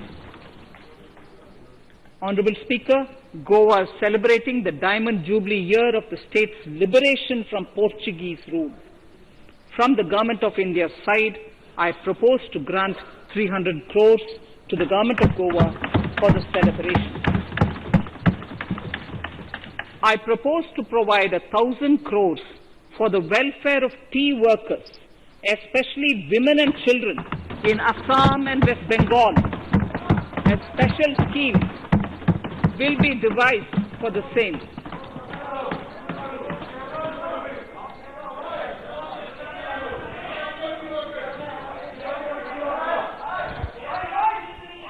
Fiscal position. Fiscal position. In these last few paragraphs of part A of my speech, I draw the attention of this august House to the fact that at the beginning of the current financial year, the pandemic's impact on the economy resulted in a weak revenue inflow. This was combined with high expenditure to provide essential relief to vulnerable sections of the society, especially the poor, the women, scheduled castes, and scheduled tribes. Unlike many other countries, we opted for a series of medium-sized packages during the pandemic so that we could calibrate and target our response according to the evolving situation. Once the health situation stabilized and the lockdown was being slowly lifted, we switched to ramping up government spending so as to revive domestic demand. As a result, against an original BE expenditure of 30.42 lakh crores for 2020-21, our RE estimates are 34.50 lakhs. 30.42 now within the year going up to 34.5 lakh crores. We have maintained quality of expenditure. The capital expenditure estimated in the RE is 4.39 lakh crores as against 4.12 lakh crores in the BE stage. So the beginning of the year we had marked only 4.12 lakh, whereas it is 4.39 lakh crores as we end the year. Fiscal deficit in RE 2020-2021 is pegged at 9.5% of the GDP. Fiscal deficit in RE 2020-2021 is pegged at 9.5% of GDP. We have funded this through government borrowings, multilateral borrowings, small saving funds, and short-term borrowings. We would need another 80,000 crores, for which we would be approaching the market in these 2 months. We would be needing another 80,000 crores, for which we would be approaching the markets in these 2 months. To ensure that the economy is given the required push, our BE estimates for expenditure in 21-22 are 34.83 lakh crores. This includes 5.54 lakh crores as capital expenditure, an increase of 34.5% over the BE figure of 2020-2021. The fiscal deficit in BE 21-22 is estimated to be 6.8% of the GDP. The gross borrowing from the market for the next year would be around 12 lakh crores. We plan to continue with our path of fiscal consolidation and intend to reach the fiscal deficit level below 4.5% of the GDP by 2025-2026, with a fairly steady decline over the period. We hope to achieve the consolidation by first increasing the buoyancy of tax revenue through improved compliance, and secondly, by increased receipts from monetization of assets, including public sector enterprises and land. The contingency fund of India is being proposed to be augmented. The contingency fund of India is being proposed to be augmented from 500 crores to 30,000 crores through finance bill. In accordance with the views of the 15th Finance Commission, we are allowing a normal ceiling of net borrowing for the states at 4% of GSDP for the year 21-22. A portion of this ceiling will be earmarked to be spent on incremental capital expenditure. Additional borrowing ceiling of 0.5% of the GSDP will also be provided subject to conditions. States will be expected to reach a fiscal deficit of 3% of GSDP by 2023-24 as recommended by the 15th Finance Commission. In the July 2019-20 budget, I introduced the Statement 27 on extra budgetary resources. It disclosed the borrowings of the government agencies that went towards funding Government of India schemes and whose repayment burden was on the government. In my 2020-21 budget, I enhanced the scope and coverage of that statement by including the loans provided by government to the FCI, the Food Corporation of India.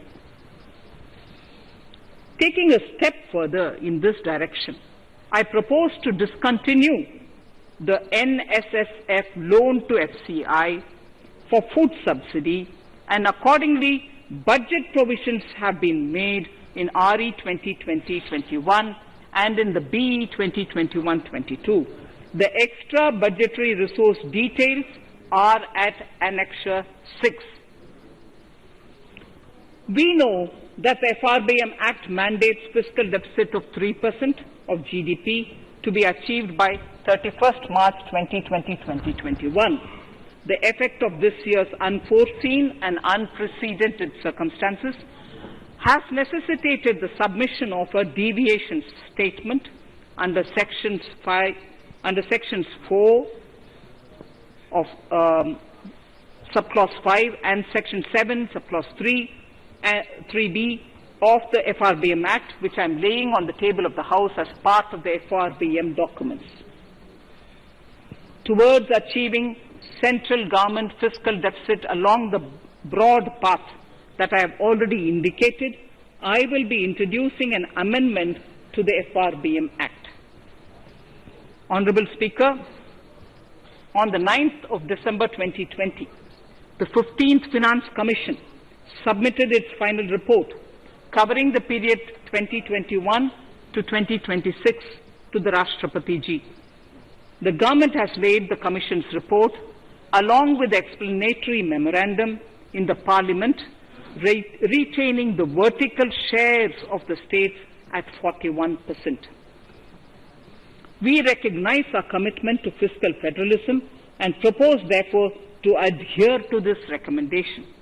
Jammu and Kashmir in the 14th Finance Commission was entitled to get devolution being a state.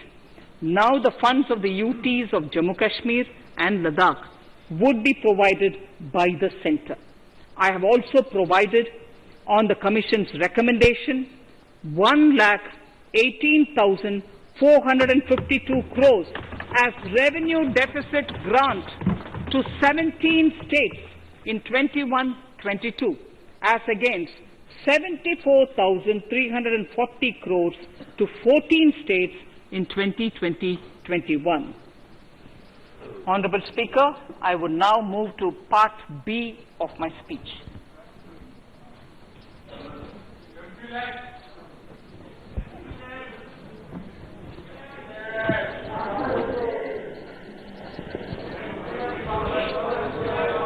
Honorable Speaker, the world is facing a serious challenge of the pandemic and its aftershock.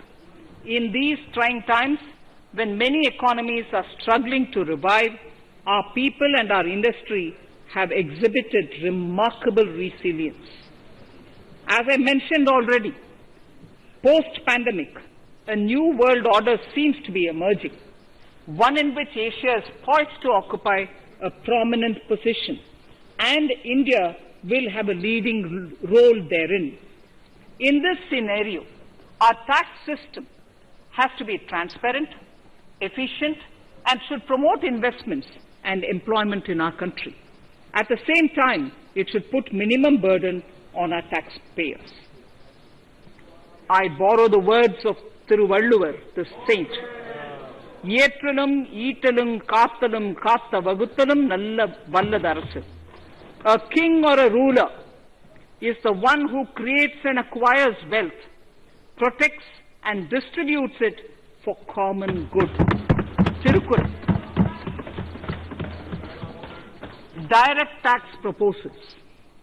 Keeping this in mind, the words of Tirukkural, our government introduced a series of reforms in the direct tax system for the benefit of our taxpayers and the economy.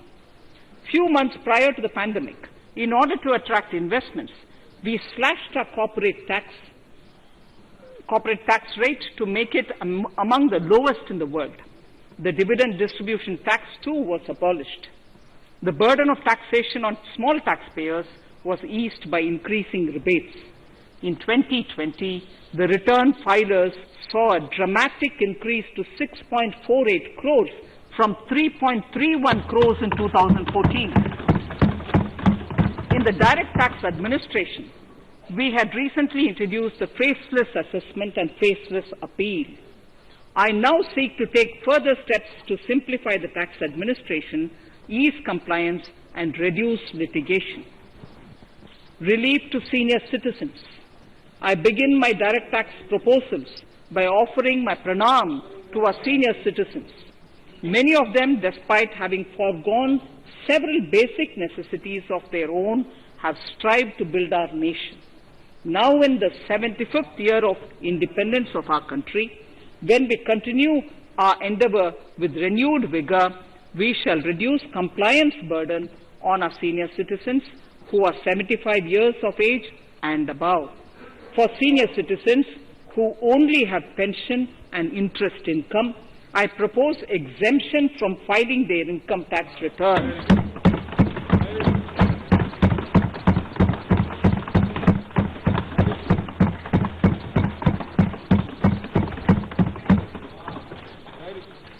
The paying bank will deduct the necessary tax on their income. Reduction in time for income tax proceedings. This is a very key announcement if you ask me. Honourable Speaker, presently an assessment can be reopened up to 6 years and in serious tax fraud cases for up to 10 years. As a result, taxpayers have to remain under uncertainty for a very long time. I therefore propose to reduce this time limit for reopening of assessments to 3 years from the present 6 years.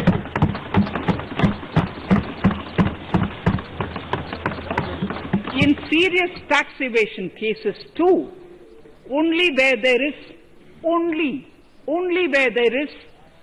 evidence of concealment of income of 50 lakh or more in a year. In serious tax evasion cases too, only where there is evidence of concealment of income of 50 lakh or more in a year can the assessment be reopened up to 10 years.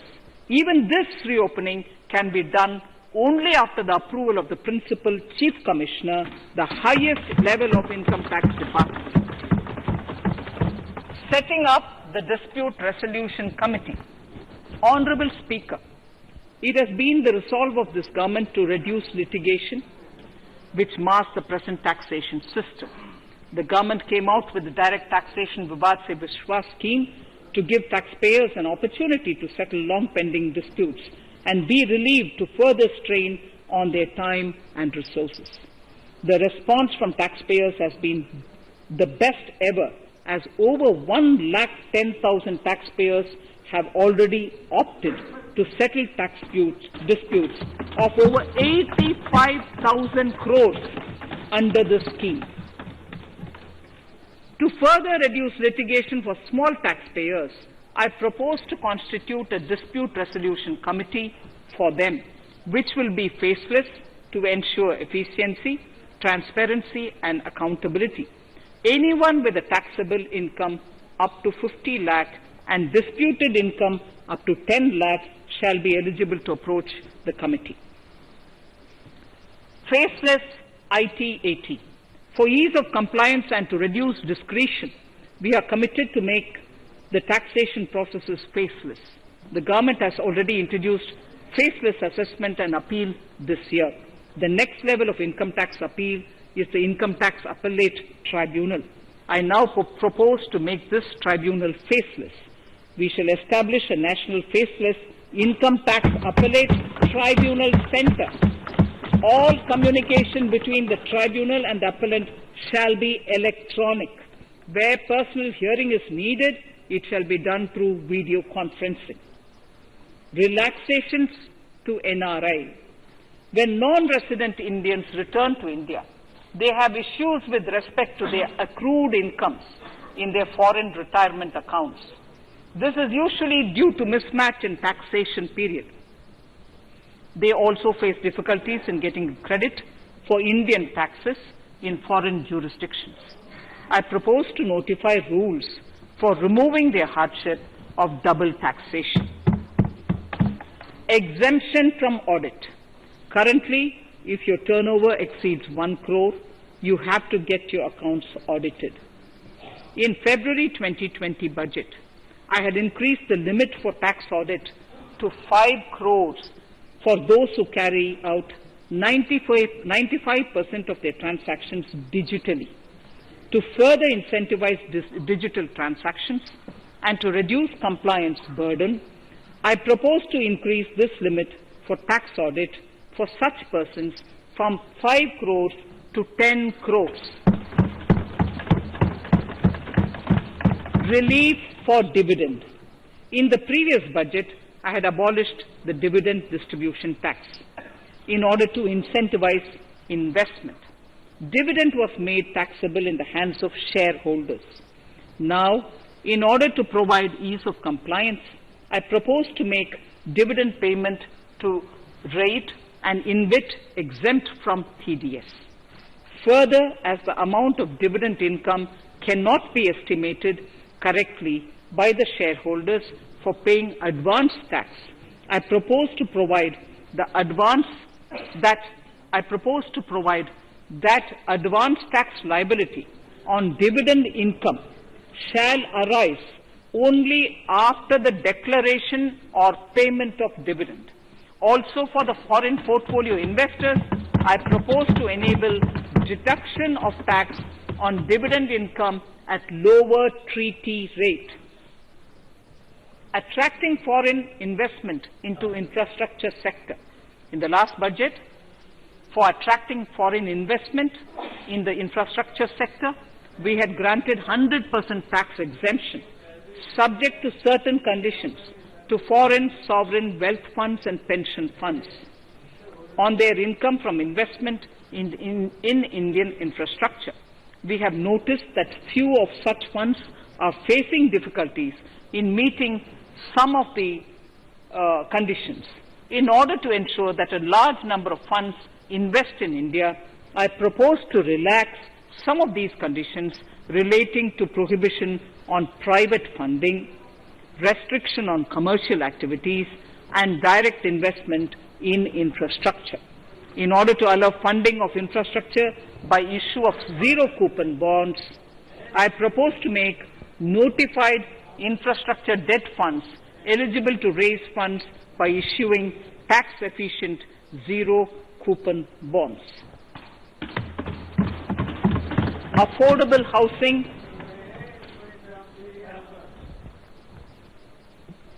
Affordable housing and rental housing. This government sees housing for all and affordable housing as priority areas. In July 2019 budget, I provided an additional deduction of interest amounting to 1.5 lakh for loan taken to purchase an affordable house. I propose to extend the eligibility of this condition by 1 more year to 31st March 2022. The additional deduction of 1.5 lakh shall therefore be available for loans taken up to 31st March 2022 for the purchase of affordable houses. Further, to keep up the supply of affordable houses, I propose that the affordable housing projects can avail a tax holiday for 1 more year till 31st March 2022.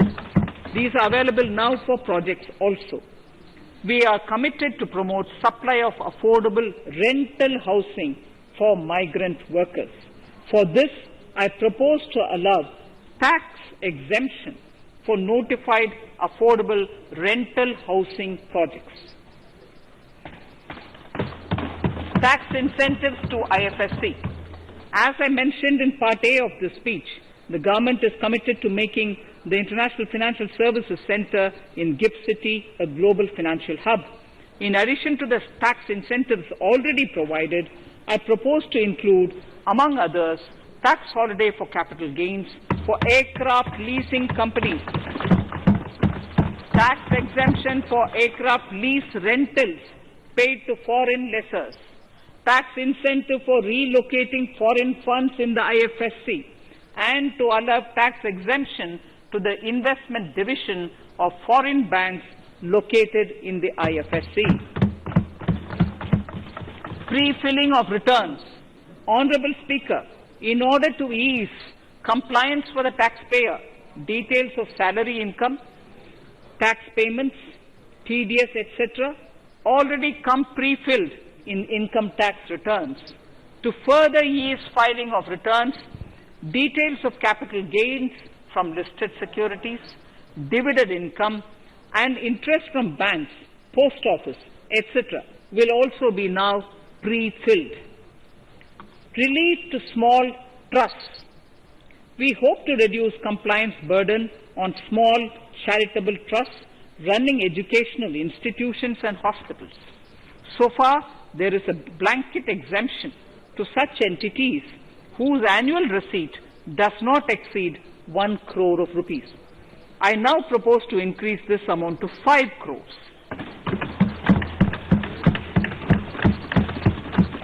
Labor welfare.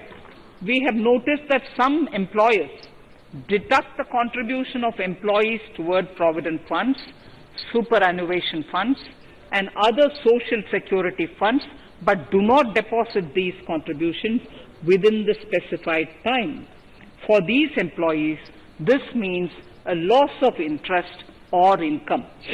In cases where an employer later becomes financially unviable, non-deposit results in a permanent loss for the employees.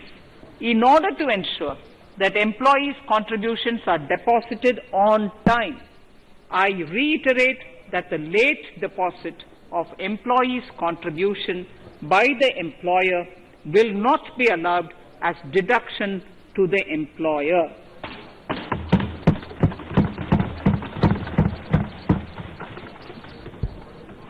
Incentives for startups. In order to incentivize startups in the country, I propose to extend the eligibility for claiming tax holiday for startups by 1 more year, till 31st March 2022. Further, in order to incentivize funding for the startups, I propose to extend the capital gains exemption for investment in startups by 1 more year till 31st March 2022. Sir, I now come to indirect tax proposals, GST. Before I come to my indirect tax proposals, I would like to appraise the House on GST. The GST is now 4 years old, and we have taken several measures to further simplify it. Some of the measures include nil return through SMS, quarterly return and monthly payment for small taxpayers, electronic invoice system, validated input tax statements, pre-filled editable GST return, and staggering of returns filing. The capacity of GST and system has also been enhanced. We have also deployed deep analytics and artificial intelligence to identify tax evaders and fake billers and launched special drives against them. The results speak for themselves. We have made record collections in the last few months. The GST Council has painstakingly thrashed out thorny issues. As chairperson to the Council, I want to assure this House that we shall take every possible measure to smoothen the GST further and to remove anomalies such as inverted duty structure. Custom duty rationalization. Our custom duty policy should have the twin objective of promoting domestic manufacturing and helping India get on to global value chain and export better. The thrust now has to be on easy access to raw materials and exports of value-added products. Towards this, last year, we started overhauling the customs duty structure, eliminating 80 outdated exemptions. I also thank everyone who responded overwhelmingly to a crowdsourcing call for suggestions on this revamp. I now propose to review more than 400 old exemptions this year. I repeat, I now propose to review more than 400 old exemptions this year. We will conduct this through extensive consultations, and from 1st October 2021, we will put in place a revised customs duty structure free of distortions. I also propose that any new customs duty exemptions, therefore, henceforth will have validity up to 31st March following 2 years from the date of the issue. Electronic and mobile phone industry. Domestic electronic manufacturing has grown rapidly. We are now exporting items like mobiles and chargers. For greater domestic value addition, we are withdrawing a few exemptions on part of chargers and sub-parts of mobiles. Further, some parts of mobiles will move from nil rate to a moderate 2.5%. Iron and steel. MSMEs and other user industries have been severely hit by a recent sharp rise in iron and steel prices. Therefore, we are reducing customs duty uniformly to 7.5% on semis, flats, and long products of non-alloy, alloy, and stainless steels. To provide relief to metal recyclers, mostly MSMEs, I am exempting duty on steel scrap for a period up to 31st March 2022. Further, I am also revoking ADD and CVD on certain steel products. Also, to provide relief to copper recyclers, I am reducing duty on copper scrap from 5% to 2.5%. Textiles. The textile sector generates employment and contributes significantly to the economy. There is a need to rationalize duties on raw material inputs to man-made textiles. We are now bringing nylon chain on par with polyester and other man-made fibers. We are uniformly reducing the BCD rates on caprolactam, nylon chips, nylon fiber, and yarn to 5%. This will help the textile industry, MSMEs, and also overall exports. Chemicals. We have calibrated customs duty rates on chemicals to encourage domestic value addition and to remove inversions. Apart from other items, we are reducing customs duty on naphtha to 2.5% to correct inversion. Gold and silver presently attract a basic customs duty of 12.5%, Since the duty was raised from 10% in July 19, prices of precious metals have risen sharply. To bring it closer to previous levels, we are rationalizing customs duty on gold and silver. Renewable energy. In Part A, we have already acknowledged that solar energy has huge promise for India. To build up domestic capacity, we will notify a phased manufacturing plan for solar cells and solar panels. At present, to encourage domestic production, we are raising duty on solar inverters from 5% to 20% and on solar lanterns from 5% to 15%. Capital equipment and auto parts. There is immense potential in manufacturing heavy capital equipment domestically. We will comprehensively review the rate structure in due course. However, we are revising duty rates on certain items immediately. We propose to withdraw exemptions on tunnel boring machine. It will attract a customs duty of 7.5% and its parts a duty of 2.5%. We are raising customs duty on certain auto parts to 15% to bring them on par with general rate on auto parts. MSME products. We are proposing certain changes to benefit MSMEs. We are increasing duty from 10 to 15% on steel screws and plastic builderwares. On prawn feed, we increase it from 5 to 15%. We are rationalizing exemption on import of duty-free items as an incentive to exporters of garments, leather and handicraft items. Almost all of these items are made domestically by our MSMEs. We are withdrawing exemption on imports of certain kinds of leathers as they are domestically produced in good quantity and quality, mostly by MSMEs. We are also raising customs duty on finished synthetic gemstones to encourage domestic processing. Agriculture products to benefit farmers. We are raising customs duty on cotton from nil to 10%, on raw silk and silk yarn from 10 to 15%. We are also withdrawing end-use-based concession on denatured ethyl alcohol. Currently, rates are being uniformly calibrated to 15% on items like maize, bran, rice bran, oil cake, and animal feed additives.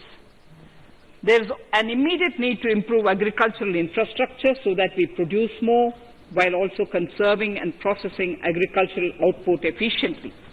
This will ensure enhanced remuneration for our farmers. To earmark resources for this purpose, I propose an agricultural infrastructure and development cess on a small number of items. However, while applying this cess, we have taken care not to put additional burden on consumers on most items. Rationalization of procedures and easing of compliance. For their judicious application, we propose certain changes in the provisioning related to ADD, anti-dumping duty, and CVD, countervailing duty levies. To complete customs investigation, we are prescribing definite timelines. In 2020, we rolled out the Turant Customs Initiative, which brought in faceless, paperless, and contactless customs measures. With effect from September 2020, we have implemented a new procedure for administration of rules of origin. This has helped in putting a check on misuse of FTAs. The specific details of direct and indirect tax changes proposed are listed in the annexure to my speech. Honorable Speaker, sir, with these words, I commend the budget to this august House. Thank you.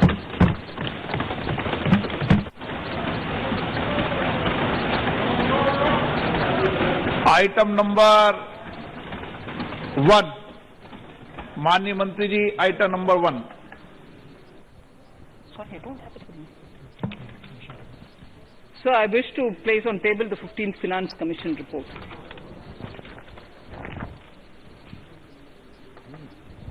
Item number 3, माननीय मंत्री जी. So, I wish to lay on the table the following statements under Section 3(1) of the Fiscal Responsibility and Budget Management Act 2003, the medium-term fiscal policy cum fiscal policy strategy statement and macroeconomic framework statement.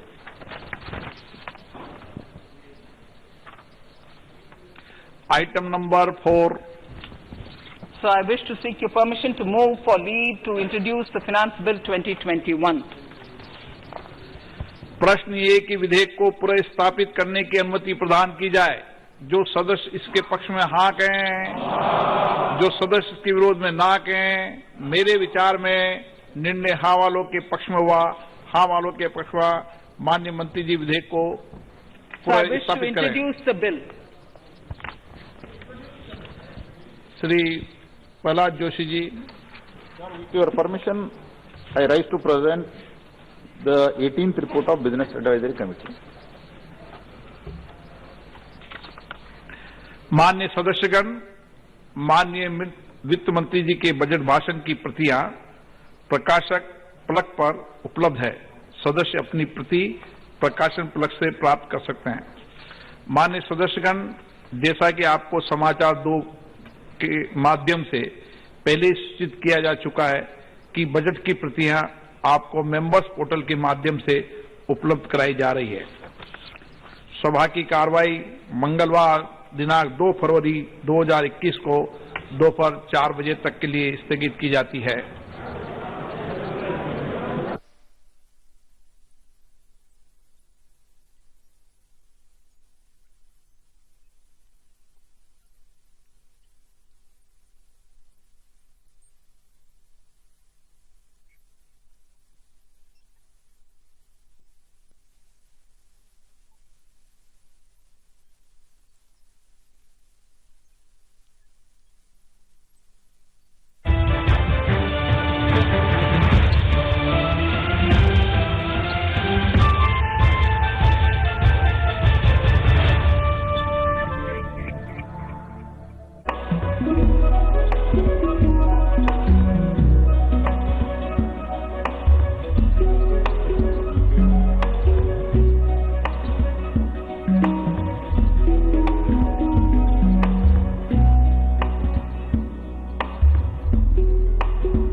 लोकतंत्र का budget 2021-22। जी हां, वित्त मंत्री निर्मला सीतारमण ने थोड़ी ही देर पहले वित्त budget 2021-22 Lok Sabha के भीतर पेश कर दिया और कहा जा सकता है सुनहरे भविष्य को बनाने के लिए, जिसका पहले जिक्र किया था प्रधानमंत्री ने बजट सत्र शुरू होने वाले दिन कि ये दशक का पहला बजट होगा और ये बजट सत्र आने वाले भारत की एक सुनहरी तस्वीर जो है बनाने वाला है। और उन्होंने ये भी कहा था कि जिस तरीके के भारत की कल्पना देश की आजादी के लिए लड़ाई लड़ने वाले, अपनी जान न्यौछावर करने वालों ने जो देखा था, उस तरीके का भारत बनाने का प्रयास इस बजट के द्वारा करने की कोशिश की जाएगी। क्या कुछ कहा वित्त मंत्री निर्मला सीतारमण ने बजट पेश करने के दौरान, आइए देखते हैं। To phase out old and unfit vehicles.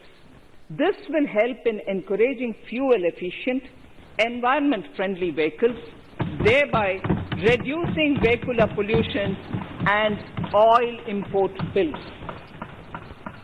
Vehicles would undergo fitness tests in automated fitness centers after 20 years in case of personal vehicles and after 15 years in case of commercial vehicles. Details of the scheme will be separately shared by the ministry. Vaccines. The pneumococcal vaccine, a made-in-India product, is presently limited to only 5 states. It will be rolled out across the country. This will avert more than 50,000 child deaths annually. Honorable Speaker, I have provided 35,000 crores of rupees for COVID-19 vaccines in this year 21-22. I am committed to provide further funds if required. So the budget outlay for health and well-being is 2,23,846 crores in this BE 21-22 as against the BE of only 94,452 crores, and it marks an increase of 137%. The details are at an सीधा रुख करते हैं views room. पराक्रम सिंह शेखावत वहां पर मौजूद हैं, मेरे सहयोगी। पराक्रम, 6 स्तंभों पर पराक्रम से हम लोग संपर्क साधते हैं। उससे पहले मैं इंट्रोड्यूस करवा देता हूं प्रदीप श्रीवास्तव, पूर्व महाप्रबंधक रेलवे बोर्ड दक्षिण मध्य रेलवे। आपका बहुत बहुत स्वागत है। 6 पिलर्स बताए गए वित्त मंत्री निर्मला सीतारमण जी के द्वारा इस बजट को पेश करने के दौरान, क्या कितना महत्वपूर्ण है और 6 पिलर्स पर खड़ा ये बजट क्या भविष्य के भारत को निर्मित करने में सक्षम रहेगा? आपने बहुत अच्छा कहा, बहुत सही कहा। देखिए, मेन जो चीज होती है कि हम एक ऐसे दौर से गुजर के आए हैं जिसको शायद दशकों से हमने कभी सुना भी नहीं था, न देखा था। और इस कोविड ने जिस तरह से हमको एक दशक पीछे धकेल दिया है, लेकिन ऐसा है कि हम लोग भारतीय हैं और भारतीयता ये कहती है कि जब भी आप एक अगर गिराव आता है तो उसके बाद फिर आप उसके डबल एनर्जी के साथ आप उठते हैं, और उसी के लिए ये इन्होंने बजट बनाया है। मेरे ख्याल से देखिए, हम लोग ने जैसे रेलवेज के बारे में जैसे मैं कहूंगा, पैसेंजर अर्निंग्स के मामले में हम लोग बुरी तरह से पिछड़ गए हैं, बिकॉज हमारी कभी हिस्ट्री में ऐसा नहीं हुआ कि 100% मेल एक्सप्रेस ट्रेन बंद हो गई हो। आपकी फ्रेट ट्रेन हमने उसको बराबरी करने के लिए फ्रेट ट्रेन को हमने दुगनी एनर्जी के साथ चलाया। सारे फील्ड, आप ये सोचिए जब कोविड हुआ उस वक्त ऐसा था कि शुरू में सिर्फ आपकी जो फ्रेट ट्रेन थी, जस्ट इमेजिन कि मार्च अप्रैल के महीने में दिल्ली से इंदौर स्वैब सैंपल्स को लेकर ट्रेन जाया करती थी, और वो भी गार्ड के साथ बड़े सेफली, जिससे कि हम उसको इंदौर में टेस्ट कराएं। एक लेबोरेटरी थी। क्या कमाल हो गया है अभी इस कंट्री में कि देखिए कितनी टेस्ट लेबोरेटरीज, कितने साधन, कितने testing rates. We have really come out of all this very very successfully. And अब जैसे आपने देखा होगा धीरे धीरे करके, उस वक्त ऐसा था कि अब कि कोविड हॉस्पिटल्स की कमी थी, रेलवे स्टूड फॉर दैट। मतलब आप ये देखिए कि 5000 कोचेज कन्वर्ट कर दी जिससे कि उस कोविड हॉस्पिटल का सपोर्ट दे दें। 130 में से 50 हॉस्पिटल्स को नॉमिनेट कर दिया कि भाई आप 100% आप जितने भी आपके पेशेंट्स हैं हम आपको सपोर्ट करेंगे, क्योंकि सबसे बड़ी we were not ready for this sort of epidemic. And you don't have the paramedical support, you don't have the understanding as to how to handle this situation. और उसके बाद फिर then you come out of this, you gave hospitals, you prepared this thing, and today, as our Honorable Prime Minister has said, we are self-sufficient in the PPE kits manufacturing, in sanitizer manufacturing, or in other things. Following this thing and taking him as our leader, we are following all these things, and I think we have come out very successfully. So the budget which has been prepared now, I think बहुत इन चीजों को ध्यान में रखकर बनाया हुआ है. और मैं तो बिकॉज इन पॉलिसीज को बहुत समय से देखता आ रहा हूं, जिस तरह से हम लोग बाउंस बैक करते हैं. आप ये देखिए, प्रोजेक्ट्स में पहले ऐसा होता था कि जैसे मान लीजिए अगर आपके 10 प्रोजेक्ट्स चल रहे हैं, आप गवर्नमेंट की किटी में 100 करोड़ हैं, वो आपको सबको डिस्ट्रीब्यूट करने हैं. तो जनरली ऐसा होता था कि 10-10 करोड़ हर एक प्रोजेक्ट को आप दे दीजिए, और उसका रिजल्ट क्या होता था? वो 10-10 साल तक प्रोजेक्ट्स चलते रहते थे और एक भी कंप्लीट नहीं होता था. Today the scenario has totally changed. आपके पास अगर 100 करोड़ हैं, 10 प्रोजेक्ट्स हैं, we will see it very carefully, experts committee will see very carefully कि इसमें कौन से 3 प्रोजेक्ट्स हैं जो कि हमको लास्ट माइल रिजल्ट दे सकते हैं, लास्ट माइल कनेक्टिविटी दे सकते हैं, जो कंट्री की प्रोग्रेस में है वो हो सकते हैं. Give 30 crores to all three, and maybe just 1 or 2 crores for others to just survive, or maybe close down them if they are not really coming up, and then give it. So इस तरह का change देखा गया है. और क्या कुछ खासियत है इस आम बजट में? सीधा रुख करते हैं व्यूज रूम, वहां पर पराक्रम सिंह शेखावत हमारे सहयोगी जुड़े हुए हैं. क्या कहना है आपका और आपकी टीम का कि कैसा बजट है? उससे क्या होता है जी पराक्रम जी, पराक्रम आवाज आ रही है? पराक्रम की आवाज जो है शायद नहीं पहुंच पा रही है. प्रवीण जी, प्रवीण खंडेलवाल भी जुड़ गए हैं ऑनलाइन हमारे साथ और लगातार हमसे बातचीत करते रहते हैं.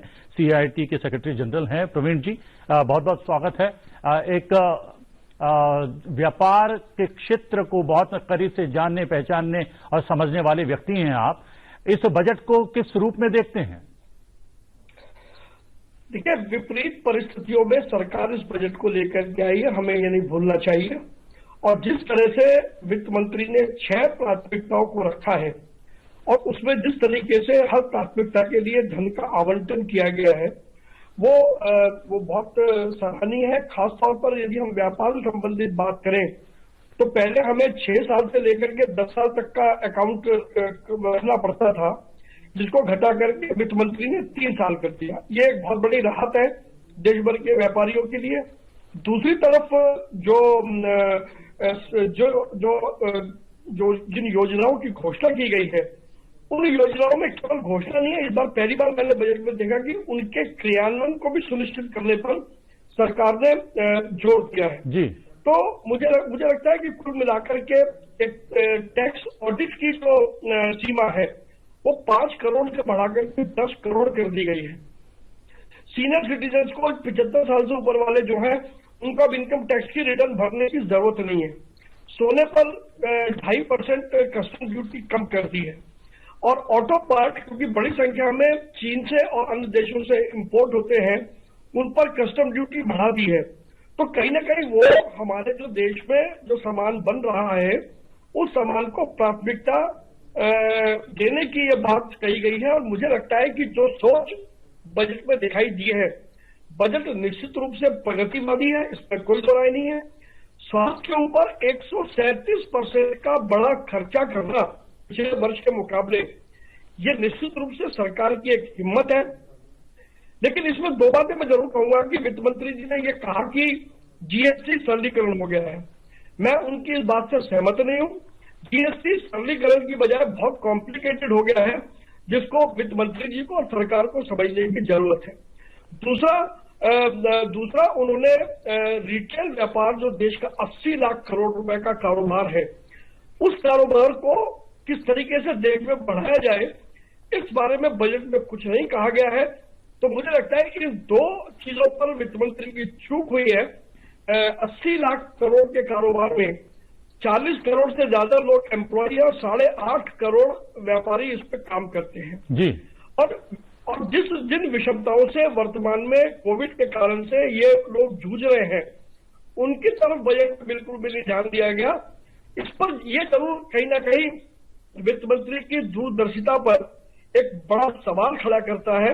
और मुझे लगता है कि बजट पर जब प्रस्ताव आएंगे तो उसमें एक संशोधन का प्रस्ताव इस प्रकार का आना चाहिए कि जो रिटेल व्यापार का सेक्टर है उसके लिए भी उसको चुस्त दुरुस्त बनाने के लिए, उसको फाइनेंस अवेलेबल करने के लिए, उसको अपग्रेड करने के लिए, मॉडर्नाइज करने के लिए, और खास तौर पर मैं बार बार जीएसटी का नाम लूंगा।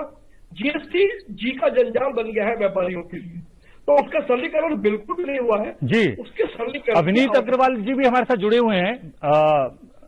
प्रवीण जी, विनीत अग्रवाल जी से भी हम जानने की कोशिश करेंगे, लेकिन उससे पहले प्रदीप श्रीवास्तव जो कि हमारे साथ स्टूडियो में मौजूद हैं।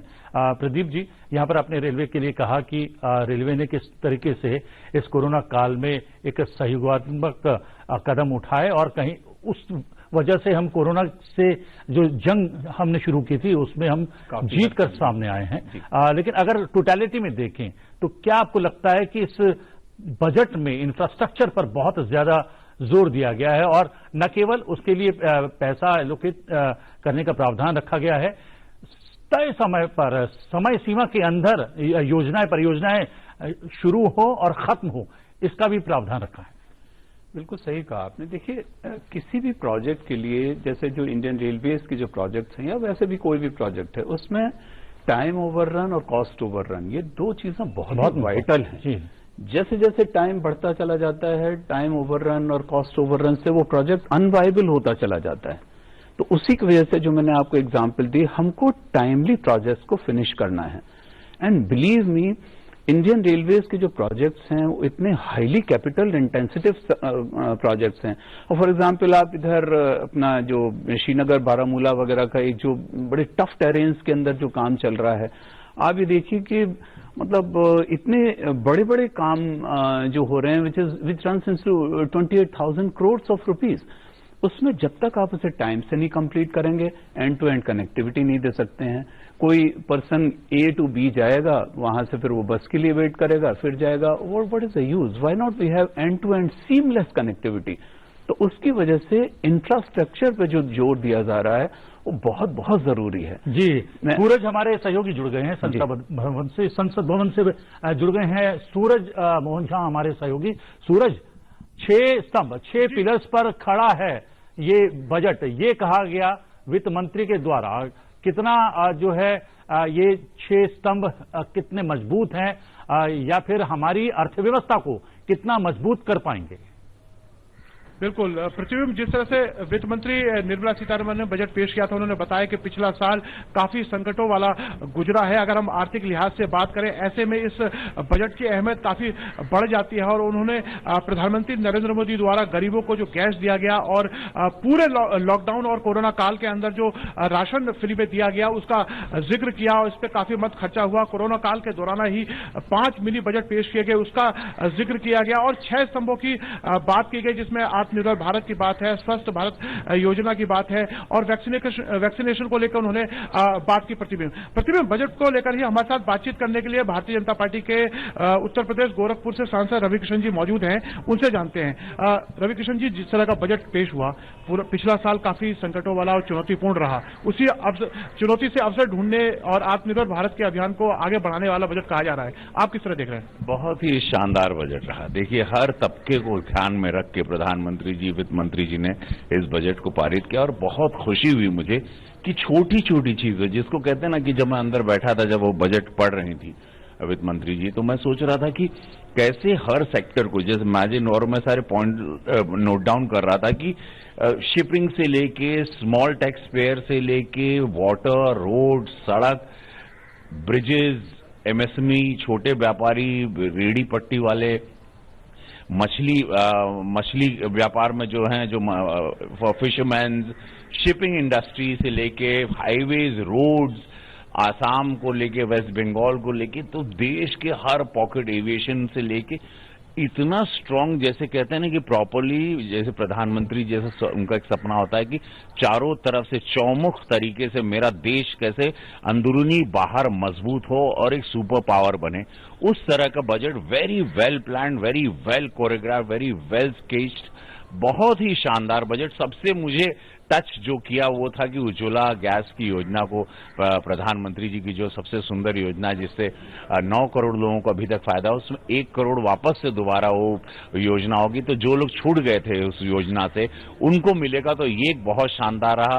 फिर जो उम्र दराज लोग हैं 75 प्लस है उनको टैक्स के लिए रिलीफ है, लॉट ऑफ थिंग्स जो सबको ये डर लग रहा था कि कोरोना के बाद सरकार बहुत टूट गई होगी, इकोनॉमिकली बहुत हालत पस्त, जो पूरे वर्ल्ड में, ऑल ओवर यूनिवर्स में है कि हर सरकार और हर देश टूट गया है इकोनॉमिकली, तो सरकार इसमें ज्यादा कुछ ला देगी, टैक्सेशन ज्यादा होंगे या जनता पे बोझ आएगा, ऐसा कुछ नहीं हुआ। ये बहुत ही शानदार बजट रहा, मुझे पिछले साल से बेहतर बजट ये। आप जिस क्षेत्र से सांसद हैं, या पूर्वी उत्तर प्रदेश या बिहार, हमने देखा था कोरोना काल में मजदूरों का विस्थापन बड़े शहरों से उस क्षेत्र को लेकर हुआ। अब जिस तरह से one nation one ration card की बात कही गई है कि जो माइग्रेंट लेबर है उनको कहीं भी मिल जाएगा, और एमएसएमई इनके तहत जो है गरीबों के लिए हेल्थ स्कीम की भी बात कही जा रही है, उसको किस तरह से देखते हैं? देखिए, बहुत शानदार, इससे पता चलता है प्रधानमंत्री जी की सोच, हमारे वित्त मंत्री जी की सोच, भारत की सोच, कि राष्ट्र के लोग, उनको पता, जैसे प्रधानमंत्री जी ने 80 करोड़ अनाज वितरण किया और करीब 6-7 और छठ के आगे तक करवाया, वो उसके बाद भी सरकार अपने आप को स्ट्रांग और स्ट्रेंथन रखे। उसके बाद एमएसएमई के द्वारा बिजनेस, और ये one card one ration card का जो ये है, वो सारे गरीब मजदूर तबका जो यहाँ वहाँ रोज ट्रैवल करता है मजदूरी के लिए, दूसरे राज्य चला जाता है, उनको एक बहुत बड़ी सौगात मिली। तो अब मुझे लगता है दिस इज अ फैंटास्टिक, इससे शानदार बजट हो ही नहीं सकता, हर तबके को लेके, पूरे देश को लेके, और देश को साथ में चलते हुए भी, देश को ग्रो करने के लिए भी, तो बहुत ही शानदार। मैं पर्सनली एक सांसद के रूप में, एक कलाकार के रूप में, बड़ा, और एक भारतीय होने के नाते, मैं, क्योंकि हम लोग ने गरीबी देखी, हम लोग नीचे से आए हैं, हम लोग किसान के बेटे, तो उसमें किसानों के लिए भी रहा, उसमें फॉर एवरी, कोई ये नहीं कह सकता कि भाई हमारे साथ नाइंसाफी हुई। वित्त मंत्री ने जिस तरह से हमने देखा था अभी एग्रीकल्चर के 3 कानूनों को लेकर जिस तरह से माहौल बना हुआ है, उसको आज खासतौर से सदन के अंदर उन्होंने बजट में घोषणाएं की, हमने देखा तालियां खूब बज रही थी सभी सांसदों के द्वारा, प्रधानमंत्री भी मेज थपथपा रहे थे। आप किस तरह से देखते हैं बजट? और अगर मैं खेती किसानी की बात करूं तो देखिए, खेती किसानी को लेकर हमेशा हमारे प्रधानमंत्री जी बहुत सेंसिटिव हैं, उनको पता है कि किसान अन्नदाता है, उनको पता है कि किस तरह से किसान पूरक है इस देश का, उनको लेके, और उनके साथ कितने सालों से दूसरी पिछली सरकारों में उनको अत्याचार हो रही थी, उनको खत्म किया गया, उनको हर तरीके से इस्तेमाल किया गया, कई लाख किसान आत्महत्या किए। उसके बाद ये जो नया 3 विधेयक आया, कैसे उनके पूरे सपोर्ट में है, उनको कैसे स्ट्रेंथन करने के लिए, ये किसानों को शक्ति, चूंकि मैं किसान का बेटा हूं, मेरे पास कम जमीन थी मेरे पिताजी के पास, तो मैं, हमारे पास 1.5 बीघा थी, तो जो कम जमीन का किसान है इस देश में, और वो ज्यादा है, उनको पता है कि प्रधानमंत्री जी ने क्या कहा, इसीलिए आवाजें 1-2 राज्य से निकली, और वो किस लिए निकली वो भी आप जानते हैं। हम किसी को दोषी नहीं ठहराते, बस एक ही अब इसमें लोग इसी किसान आंदोलन के साथ राजनीतिक रोटियां सेक रहे हैं, किसानों के साथ ये सरकार